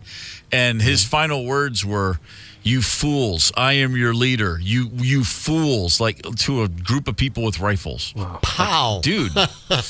That's he kept saying, "You're all so naive." The thing about naivete is it flips real fast. Yeah, right. They were naive until you were the naive one. Yeah, right. Crazy. Anyway, sorry. For anybody who's got ties to Romania, there's a lot more to it than just Ceausescu. That's where my brain goes. Probably a lovely place. Don't really know much about it other than Bran Castle. The castle that I guess often associated with Dracula as his home. That's in Romania. Oh, that's true. All right, then. Fair enough. I mean, it looks like it's probably mostly castles. I didn't just know that off the top of my head while we're chit-chatting about it. I thought Romanian tourist attractions. It turns out it's castles and cemeteries. If you're into that, they're rich with them. They're thick with them. Fair enough. Number 3 on the list is Malta. The land of Malta. Montana? Malta, which is, of course, a small island in the Mediterranean, south of Sicily. What'd you say, Candace? It's the what? land of the Maltese dog. It's where the Maltese dog came from. Where they roam free. We're worshipped. What's a Maltese look like? What is that? It's Gigi. I know, I'm kidding. That's where those dogs. See, Gigi doesn't look like a Mediterranean to me. She just, I don't know what that is. No, it's too blonde. Well, because Gigi is not. If I let Gigi's hair grow out, she would look like a royal dog. Really? But it's a lot of work and a lot of money. But unless you can have a Maltese with really long hair, Google it, do it. I'm not going to, but if you do and show me later, I'll take a look. Okay. Number 4 on the list is Paris. This is funny. The list says Paris, as seen in Emily in Paris. Well, we don't need... No, it's also been seen in a few other things, too, over the years. It's Paris, for crying out loud. Wouldn't pick that first. Well, there'll be a lot of people. I get the Olympics. Does that still draw quite a crowd? I'm sure it will. So that's there. The Olympics is interesting because my one experience with the Olympic Games in Atlanta in '96, they announced it in '90, and so then the city had a 6-year. Here come the Olympics, and it was just like it was just like a 6 years of fluffing, getting ready, get ready for your moment. The cameras are going to be on. Here we go, like beefing up. Everybody was so excited. Every bar, every restaurant, every hotel, everyone just thought they were going to cash in huge for the Olympics. And in fact, I walked into a couple restaurants. They had new menus printed. Everybody in town raised their prices for that 3-week spell because they figured they could fleece all of the travelers who came in from around the world for the Olympics. Mm-hmm. And what I think everybody was blindsided by was this, at least in 1996, the people that travel into another city that book Olympics and buy the tickets and do it, they're there for the sports themselves. They're not there for the party as much as, like who's going to go sit in a stadium and watch track and field? Well, people that used to compete in track and field or still compete in track and field or who are legitimately care about track and field. And those aren't people that go to bars until 4 a.m. They go to sleep and they get up and they run and then they go watch other people run. And so for during those summer games, it was amazing. The streets were empty. Bars were like begging you to come in. There was not everywhere you went in town was like there was no wait. Real easy living. And I talked to people who were in Los Angeles back in '84, and they said the same thing. It was like a ghost town because the locals all split because they're thinking it's going to be, like a Hedonism 2 cruise for 2 weeks in their backyard. And then the people who come in, they're like, nope, got to go watch some kayaking tomorrow. Better hit the sack early. Yeah, right. Carbo loading, getting up in the morning and going for a jog before they go to the. I think when it works, and I have a buddy that retired Navy pilot that loves to go around and go to Olympics. He's been going to Olympics for years. Got hooked with Eddie the Eagle back in the '88 Calgary Olympics. Yeah. So he loves to go to especially Winter Olympics. But he said they're the most fun when if you go to Canada for the Winter Olympics. Well, they are partying like crazy. He went to Norway for the Winter Olympics. They're going crazy. I forget where he went to the Summer Olympics, but they go nuts for it. But yeah, the Summer Olympics track and field in Atlanta. You know what you've got in Atlanta? I bet the basketball games were sold out. I bet some of the higher profile things. He said, if you want to see a hockey game at the Winter, forget about it. He said, but you can go watch, I don't know, some obscure, the 10,000 meter or whatever biathlon if you want. There's 100 people that show up for that or whatever. But I guess it's hit and miss. Most of them lose a hell of a lot of money. Oh, they absolutely do. It's all a racket. I mean, a handful of people clean up, and cities are left in huge amounts of debt. I didn't make it to any events. One at the last Saturday, like the third weekend at the end of the games, my wife and I went downtown. I just walked around the Olympic Village and just to kind of get the vibe of it.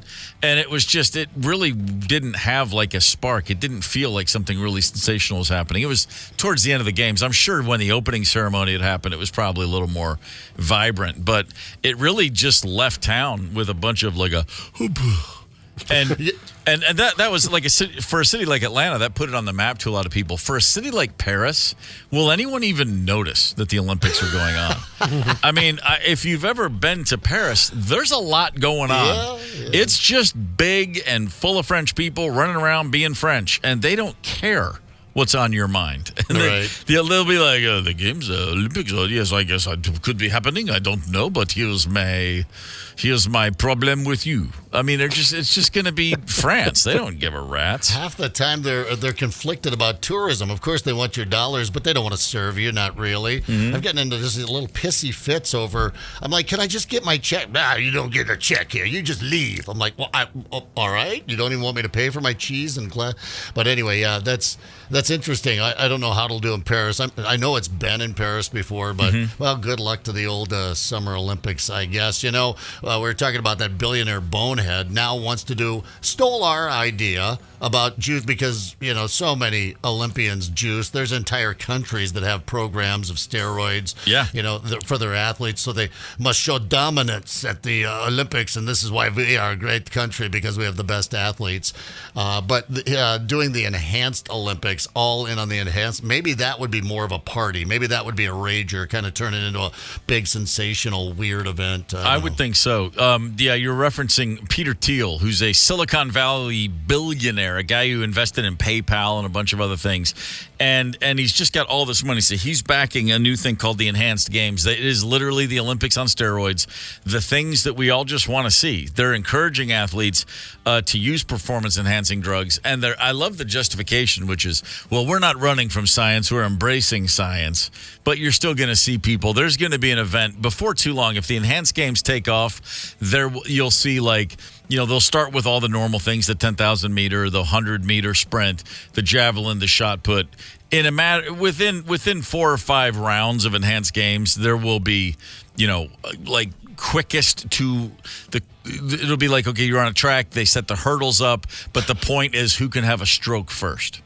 Who can stroke out first with how many steroids, how much human growth hormone does it take for your head to blow off your shoulders? That's the enhanced marathon. Yeah. It's not 26.2 miles. We just run until someone's heart explodes. That's it. From too many steroids. And then the race is over, and whoever was in the lead, I congratulate. And then while we're enhancing it, why not the mechanics? Let the people with the blade legs, the Pistoriuses, not him, that's psycho, but let them come back and, you know, put on what about a jetpack for the high jump or the pole vault or something like that. I mean, let's go all in. I mean, I feel like the Olympics are a bit outdated, a bit, you know, antiquated. Also on the travel list, I didn't get to this one, the Florida Keys. And it's funny because this says, as seen in the series Bad Monkey. I don't know what that is. I've never heard of it. Seriously. I just, or maybe you're supposed to say it like this, Bad Monkey. Maybe that's how you're supposed to say it. But the Florida Keys, never been to the Florida Keys. Anybody? Oh, yeah, sure. The Keys. Really? You guys have been? What blast? What, with family, work before trips? Before we went to Brainerd, the morning show used to go to the Florida Keys. Are you serious? Yep. We get Brainerd, buddy. The hell, man, what? Talk about timing. Yeah. What the hell? You guys used to take the show to the Keys? Yes, sir. Oh, forget. Which particular key? Key West? Yeah, Key West. Key West. Way down at the bottom? Yeah, we went to good old, tore it up at Sloppy Joe's. Sloppy Joe. Really? Good times. Oh, man, I'm so glad to know you guys had fun. Florida Keys. Okay. And by the way, not that I didn't enjoy my time in Brainerd, but I mean, seriously, the Keys, that's impressive. Yeah. I'm still just slowly learning about all the things that radio used to be like. Used to go to Vegas. Used to go to the DR. Used to go to the Keys. Went to Ireland once. What the hell? Well, we're just hoping someone doesn't steal our tower. Oh, by the way, Bad Monkey. Yeah. A wickedly funny. Oh, this is the novel. Never mind. Sorry, maybe it was a made-in television series. The greedy, corrupt, and degraders of what's left of pristine Florida, now on the Bahamas as well, get their comeuppance. Oh, boy. I don't know. Oh, the Netflix show with the monkey guy. Mm-hmm. All right. Yeah, I'm over it. I saw this is something cool. Just a complete switch of gears, but for the rock collector that you know, you always hear about guitars going up for auction. Mark Knopfler from Dire Straits auctioned off 113 guitars last week and raised over $11 million. A good bit of that went to various charities. There is a Jimi Hendrix artifact hitting the auction block. It's not a guitar. It's just his red, white, and blue headband. Oh, very famous. That and it wasn't like he had a bunch of them. He had one.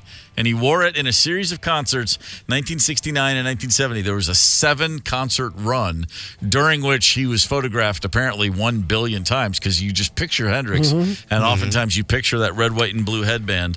It is hitting the auction block. This is the Machine Gun New Year's Day 1970. As I said, very, very famous photo and video you can see. They're expecting to get up to $40,000 for it. The current bid is $14,500. Auction ends February 24th. Of all the things that aren't a guitar, of all the things in rock, that you'd think would be kind of cool, like I think about like the Sgt. Pepper costumes they wore on the cover, like the Beatles uniforms. Like if I saw one of those, I'd be like, okay, it's kind of hard to, yeah, I get it. That's pretty cool. You'd know what it is immediately. But if somebody goes, hey, check this out, and you just saw that headband, I mean, that's like instant. When I saw that was going up on auction, I was like, oh, that's... Yeah. That's about as cool as it. That's cooler than a guitar, isn't it? Because you can hold Jimi Hendrix's guitar, but you can't do anything with it that makes it sound like Jimi Hendrix. But you can just look at that headband. I don't know, man. That's pretty cool. Would you wear it? I don't think I would. I think not I out would. In public. I mean, I couldn't. I'd wear that out in public, and people would be like, "What? You have something on your head?" Okay, Karate Kid. Yeah, look like a tie wrapped around my head, right? The Karate Kid. But you'd have to put it on at home and air guitar a little bit. Hell, yeah, of course. Oh, for sure. All right. We're gonna. This audio of this deer. We hear all the time. Deer will crash into someone's house. One went through a store window. They do a little bit of damage in there. They create wreak a little havoc while they're in there. It's a wild animal indoors, but it just happened to a lady in Texas, and this is quite a deer. I can't imagine it did not only all this damage, but some of the things that it turned on. Yeah, a deer without thumbs or claws or anything turned things on. We'll have that audio here for you a little closer to 9:30. Hang tight. Connect with us on the KQ Talk and Text line, 651-989-ROCK. That's 651-989-ROCK. 92 KQRS. I'm Steve Gorman. This is the KQ Morning Show. Over the weekend, I started watching a new show that just hit. Here's your unsolicited recommendation, Mr. and Mrs. Smith on Amazon Prime. Really like the movie. Is that the play off the old movie? Yeah, I never saw the movie. This is Donald Glover's new show. He had the show Atlanta. He's a performer, goes by the name Childish Gambino when he performs rap. One of the most brilliant TV writer, producer type guys on the planet. I thought that the show Atlanta was without peer, and this new show is spectacular. Really? Yeah. I mean, I didn't see the movie, and what I read is this is just it's the same basic concept, but very different take on things. And there's 8 episodes, and I watched all 8 of them over the weekend. Wow, spectacular, you say? I absolutely loved it. I loved everything about it. How about that? And Donald Glover's the kind of guy, he's in such a place where when he puts a new show together, every episode, there's like a guest or two, like a famous guest star, and it's like some of the biggest other people in television because they all want to be on his show. Anyway, real fun, real crazy, totally bizarre show about people living bizarre lives. If you ever saw the movie Mr. and Mrs. Smith, I know that's Brad Pitt, Angelina Jolie. That's where they made the movie together, and then they ended up absconding with each other and leaving poor little Jen Aniston off to the side. It was a big story, big tabloid story. Billy Bob too. He got left on that deal. He sure did. But this one, I don't know. I don't think it's much like the movie at all. But boy, the show itself is amazing. And I guess here's a good news. If you're going to do a TV show, one good thing about working for Amazon is, of course, Amazon doesn't have a budget because they're Amazon. So you can say, hey, let's go to the Italian Dolomites for an episode. And they're like, okay. And then let's go down here. It's gorgeous. It's just beautiful. It's like every episode is like a movie. I can't imagine how much money was spent making this show. But it's really, really funny, really, really heartfelt, beautiful, crazy, scary, terrifying. It's everything. There you have it. There's my unsolicited recommendation for the weekend. Recommendation. I'm intrigued. It was the movie. I mean, I thought the movie was fine. I guess I don't remember too much about it. It seemed entertaining at the time. Beautiful people, murder and sex, and very fun. But I keep seeing the trailer for the new one, but you know how it is when they remake something. I was like, but I like the actors involved. Yeah. And she was just in something that I just watched not too long ago that I thought was phenomenal. Yeah, the lead actress, her name's Maya Erskine. I've never seen her in anything, but there's a show called Pen 15 on Hulu that people love. I love that show. I think she was in one of those Marvel things too that you don't watch. But she was great in it. Yeah. Yeah. Anyway, boy, it's a great show. There you have it. All right. No, not a lot of wildlife on Mr. and Mrs. Smith as far as that I remember. But Zepp, apparently we've got a story about a deer. Oh yeah. Breaking and entering. The files have been charged. The deer is up in the docket right now. This deer got treated much kinder than I would have treated it. Crashed through a window of a Texas woman's home. Deer do this from time to time. And then they get inside and they run around. They want to get back out, but they're dumb. They're deer. They're stupid. That's why they're caught in the headlights. That's why we have that saying. So I couldn't figure out just to jump back out the big damn hole in the window that it put in there. 24 hours later, she was gone. She went to stay with her boyfriend. She gets home. I opened the door and just about 15 feet in front of me was a deer just staring at me. And we just stared at each other for probably 15, 30 seconds because I had no idea how to even process the fact that there was a deer standing in my kitchen. All my belongings were spread out everywhere. He managed to turn on the sink and so all of my belongings got wiped off the counter into the sink and the water was running over them. He managed to also turn on my hairdryer. Almost felt like maybe I need to go play the lottery because what are the odds that, that would even happen? Yeah, you don't sound lucky, but yeah, this deer just trashed this house. A little doe. By the way, the deer was tranquilized by authorities and safely removed from the home. I would have safely put it in my freezer for eating. I mean, I think he at least owes you that probably. But yeah, I don't know. This deer, 24 hours, left nothing pretty much untouched in this woman's house. So all the little videos I see of a deer approaching a family and a little kid walks up and scratches its nose and it's sweet. That's just all totally nonsense, right? That's that's a petting zoo deer that they pretended was in the wild. Yeah, and you better have some corn in your hand if it's going to come up and or you might get hooved. I don't know. Yeah, deer. What are you going to say? I love deer. You love deer? I said deer with a D. It's not like you were running out the door. I love deer. I just love them so much. They're so cute. Really? Yeah. Okay, well, from deer to beer. You love beer, too. Yeah. Yeah. Have you ever gotten a beer anywhere where the tap was at the bottom of the glass, where the beer filled from the bottom? Does this ring a bell at all? Oh, cool. No. I have. And I this is a story about this bottoms-up draft beer system, and I'm trying to think of where I've been where I've seen this, but I have seen it. I feel like it was at an airport bar maybe or at a stadium, but somewhere in my life, I have been sitting at a bar where where the guy would set the beer down and a nozzle comes up from underneath it. And the glass has a hole in it that's got like a magnet top, a magnet to cover the hole like a little manhole. But then the spigot comes up, knocks the magnet out of the way, fills the beer from the bottom. And, I mean, I'm doing a terrible job explaining this, but I've been somewhere that had this system, and I thought, it's like a one-off. But it's been around since 2008, but now it's actually starting to take off. The bottoms-up glass, it has a hole in the bottom with a metal ring. It's sealed with a magnet, so it's a round disc. It kind of looks like a poker chip at the bottom, and then the cup is placed atop a bottoms-up. They call it the kegerator. It's a refrigerated keg. The magnet lifts, beer flows upward, and it fills a pint in 6 seconds. And you don't have the huge head. It comes from the bottom. The cup is filled to a pre-programmed amount. Here's the whole point of this. It saves time and effort. A bartender can place a beer on that kegerator thing, and it's just going to fill itself automatically. Then the bartender's free to go make a cocktail, pour a glass of wine, do something else. And it's a beer system that has not really taken they've been trying to get this thing to take off for a while, but now apparently they've finally figured out people are getting used to it. It's starting to work when they're emphasizing the amount of time it saves for bartenders. Now bars are starting to adopt this. So don't be surprised if you're sitting there looking at a beer that it's filling from the bottom of the glass up. Again, I know I'm doing a terrible job describing it, but I've experienced it myself. Do this. Go to, it's very easy to remember, bottomsupbeer.com. First thing you see is the video. There's a lady, 1, 2, 3, 4, 5 glasses. They're all full now. Yeah. 1, 2, 3, 4. About the time I said to do that, she just sets them down. It fills completely up from the bottom. Practically no head on the beer. No beer spread. She does have her finger on the trigger. I thought maybe it had some sort of sensor in there where it stopped. But yeah, this is remarkable.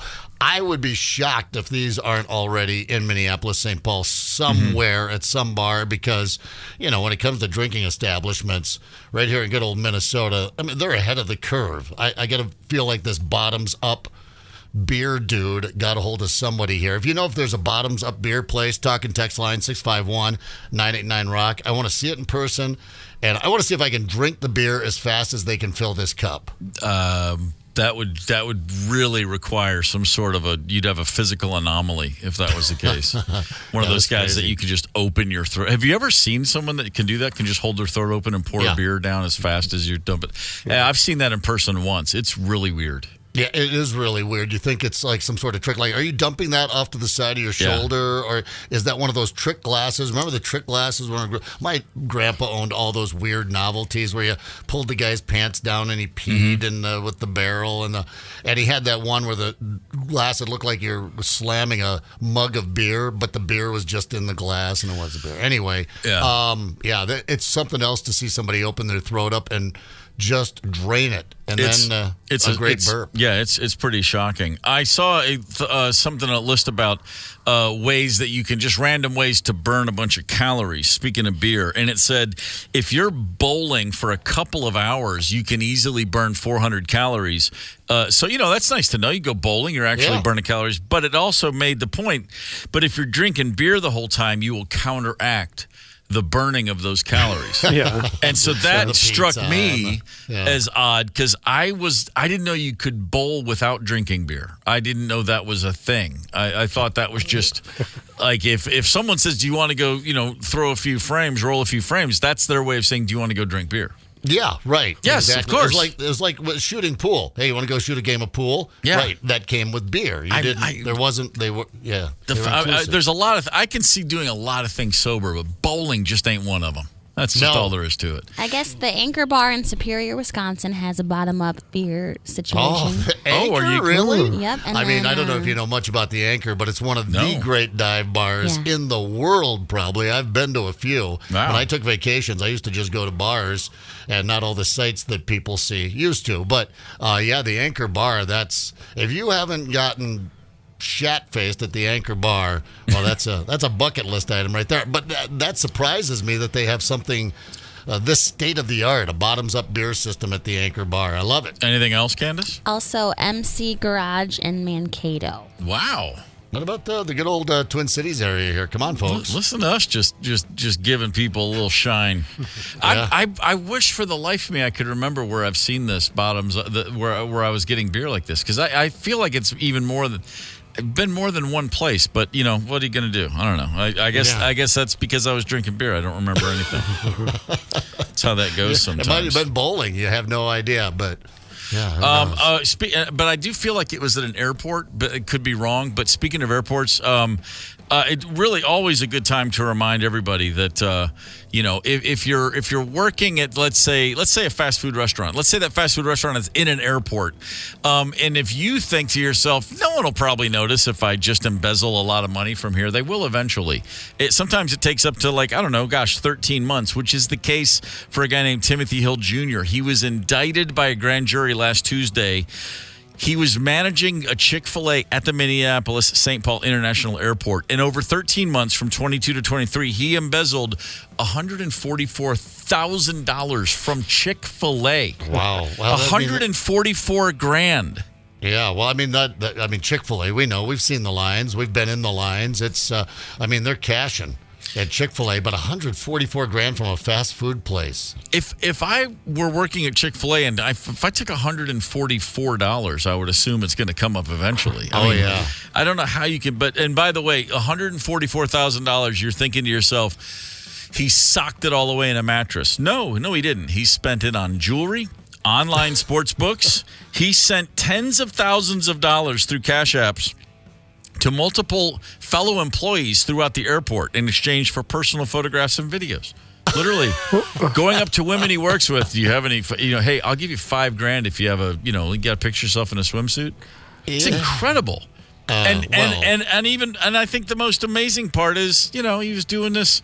He gets $144,000 from a place in 13 months that's only open 6 days a week.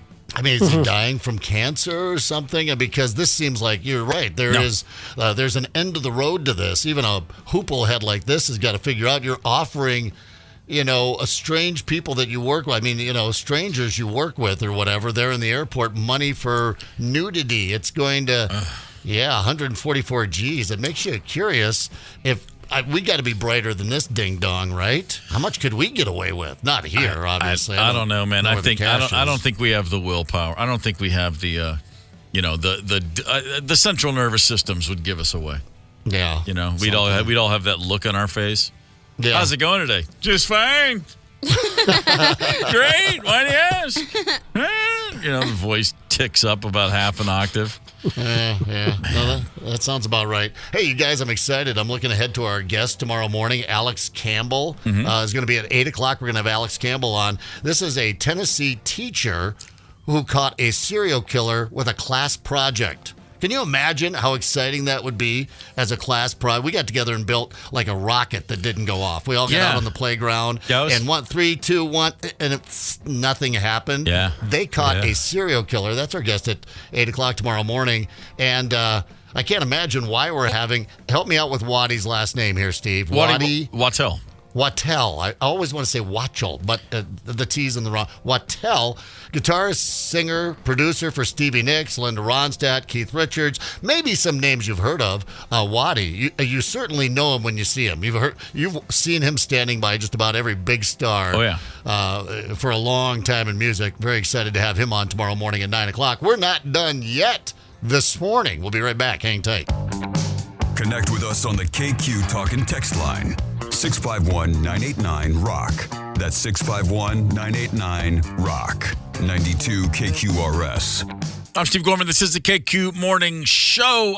Last fall, a few months ago, the Talking Heads film Stop Making Sense, the concert film from their 1983 concert tour, was re-released in theaters. We talked about it a lot on the show. If you've never seen it, I think it's I can't say it's the best concert film of all time, but it's on the list of greatest of all time. I mean, whatever one you prefer is the best to each one of us, but that's mine. I think Stop Making Sense is absolutely astonishing. And on the heels of that re-release, promoters have come out of the woodwork to offer the Talking Heads all kinds of crazy money to reunite. Live Nation offered them apparently $80 million to headline 6 or 7 or 8 festivals. That's it. Wow. 8 gigs, $80 million. And the band said, nah. Now we're good. How about that? And that's the least surprising thing I've heard in a while, because the Talking Heads have not performed a full concert since 1984. And no band on earth is going to go away for 40 years and then come back and be anything but a shell of their former selves. I mean, and on the heels of Stop Making Sense being re-released to such acclaim, the idea that they could go out and put on a show that would, even approximate what they once were, it would take so much work that I just don't think a bunch of folks in their late 70s could even imagine it making sense. And again, it didn't. They said no thanks. I think that lives in our fantasy mind as something we'd want to see. But you're right. After all that time, I don't think we'd really want to see it. I think that because just too much time has passed, those bands that, just keep getting back together or, just keep their road chops, there's really something to see there. That's amazing. I love to go see those shows. Sure. But yeah, when you take as much time off as they have, you're not going to get what you want out of that as a viewer. I'm sure a Live Nation or Coachella or whomever would get their money out of it because. Oh, sure. Yeah, it would be a big deal, but. It's not. David Byrne has continued to tour and play with other groups, and they've all continued to play music, but to come out and they were at their peak the last time they toured. Their last tour. Think about that. Stop Making Sense. That was the last tour they ever did. That was filmed in '83. The tour extended into '84, and that was that. And they haven't even played together since they were inducted into Rock and Roll Hall of Fame 22 years ago. So it's just one of those things for everybody who goes, how in the world can they not think that it's worth it? It's way tougher than you may realize to just put those pieces back together and have it be just good, much less great, much less something you could possibly compare to your former self. It's the right choice. I do believe the reason Led Zeppelin is still Led Zeppelin in all caps is because they never did that. They never went back on the road with a different drummer. They very, very sparingly ever performed under, they did Live Aid as Led Zeppelin. Page and Plant were always very quick to say, no, we're not Led Zeppelin, we're Page Plant. It's not the same thing. Yeah. The one time they used the name Led Zeppelin on stage, obviously the big show in 2007, Jason Bonham filled in. That was one gig. They played for about 2.5 hours. They rehearsed for months and months and months. Yeah. The first time they got together was June. That gig was in December. Oh, wow. Yeah. And they were in the woodshed that fall for weeks leading up to it, over and over. And it's not just for Jason. Trust me. It's because those guys hadn't all played together those songs in years and years, even with Page Plant. But then you take John Paul Jones, add him back in. Yeah.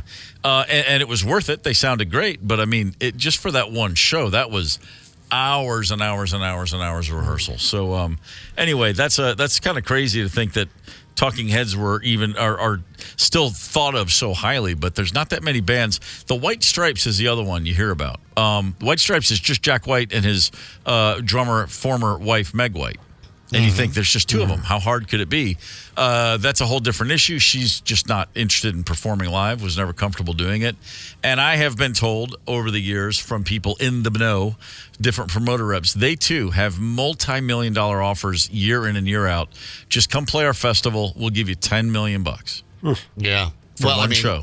Jack White doesn't have anything going on anyway. So right. I mean, the guy's got 4 bands going at one time. Yeah, kind of busy. I don't suppose he needs to look back. Do you remember, when the Talking Heads, I was really into the Talking Heads. Everybody was huge after they became a huge commercial success. And it was the MTV years, so we were getting some rock news and all of that stuff. But I don't remember if there was one thing that happened that was like, oh my God, the Talking Heads broke up and so-and-so Burn and so-and-so got into this, or was it just the band? Was it Burn that was like, yep, I'm done? He said he was done, they had faded away. They had been working less and less and less, and then one day it was just kind of like somebody's like, hey, what's going on with you guys? And they were all like, I don't think we're a band anymore. There was not a big explosive and then a press release, and then it just lingered away, and he just let it go. And they've talked about that a lot. Like he left the band and didn't think to mention that to the band. He just kind of moved on to the next thing, and then one day was like, I'm not in the Talking Heads anymore. It's funny, like a David Byrne thing to do. It kind of does. Funny how things like that can happen. But if you didn't get a chance to see Talking Heads, trust me, the greatest concert film ever is right there for you. Yeah. You will enjoy it if you get around to it eventually. As long as we're looking back. Let's do it for real. I love history. I'm going to tell you something that I learned. Do it. Go ahead. Tell me, Steve. Here's some sports history for you. On this day in 1960, let's go way back. 1960, Bill Russell of the Boston Celtics got 51 rebounds in a game. That was the 51 rebounds in an NBA game. Okay, Now, if you remember Charles Barkley, nicknamed the Round Mound of Rebound, his career high, 33. Dennis Rodman, the greatest rebounder of an era, his high was 34. And Bill Russell got 51 in a game. And then the funniest thing is, 6 months later, Wilt Chamberlain got 55. Let me tell you something. There are records that will never be broken in all sports. That record, that's the one in basketball. If a member of the NBA ever gets 55 rebounds in a game, they should do what Dennis Rodman always said he would do. Dennis Rodman said for years, if I ever get 40, his goal was 40. If I ever get 40 rebounds, when the game ends, I will strip buck naked on the court, walk off, and never play again. And he would have done it, too. I'm surprised, I mean, just one meaningless game in the middle of the season, someone didn't give it to him just to see it happen on one of the other teams, Yeah, really. Good way to get rid of the worm. Just give him those 40 rebounds. Yeah. Get the KQ Morning Show podcast wherever you listen. 92 KQRS.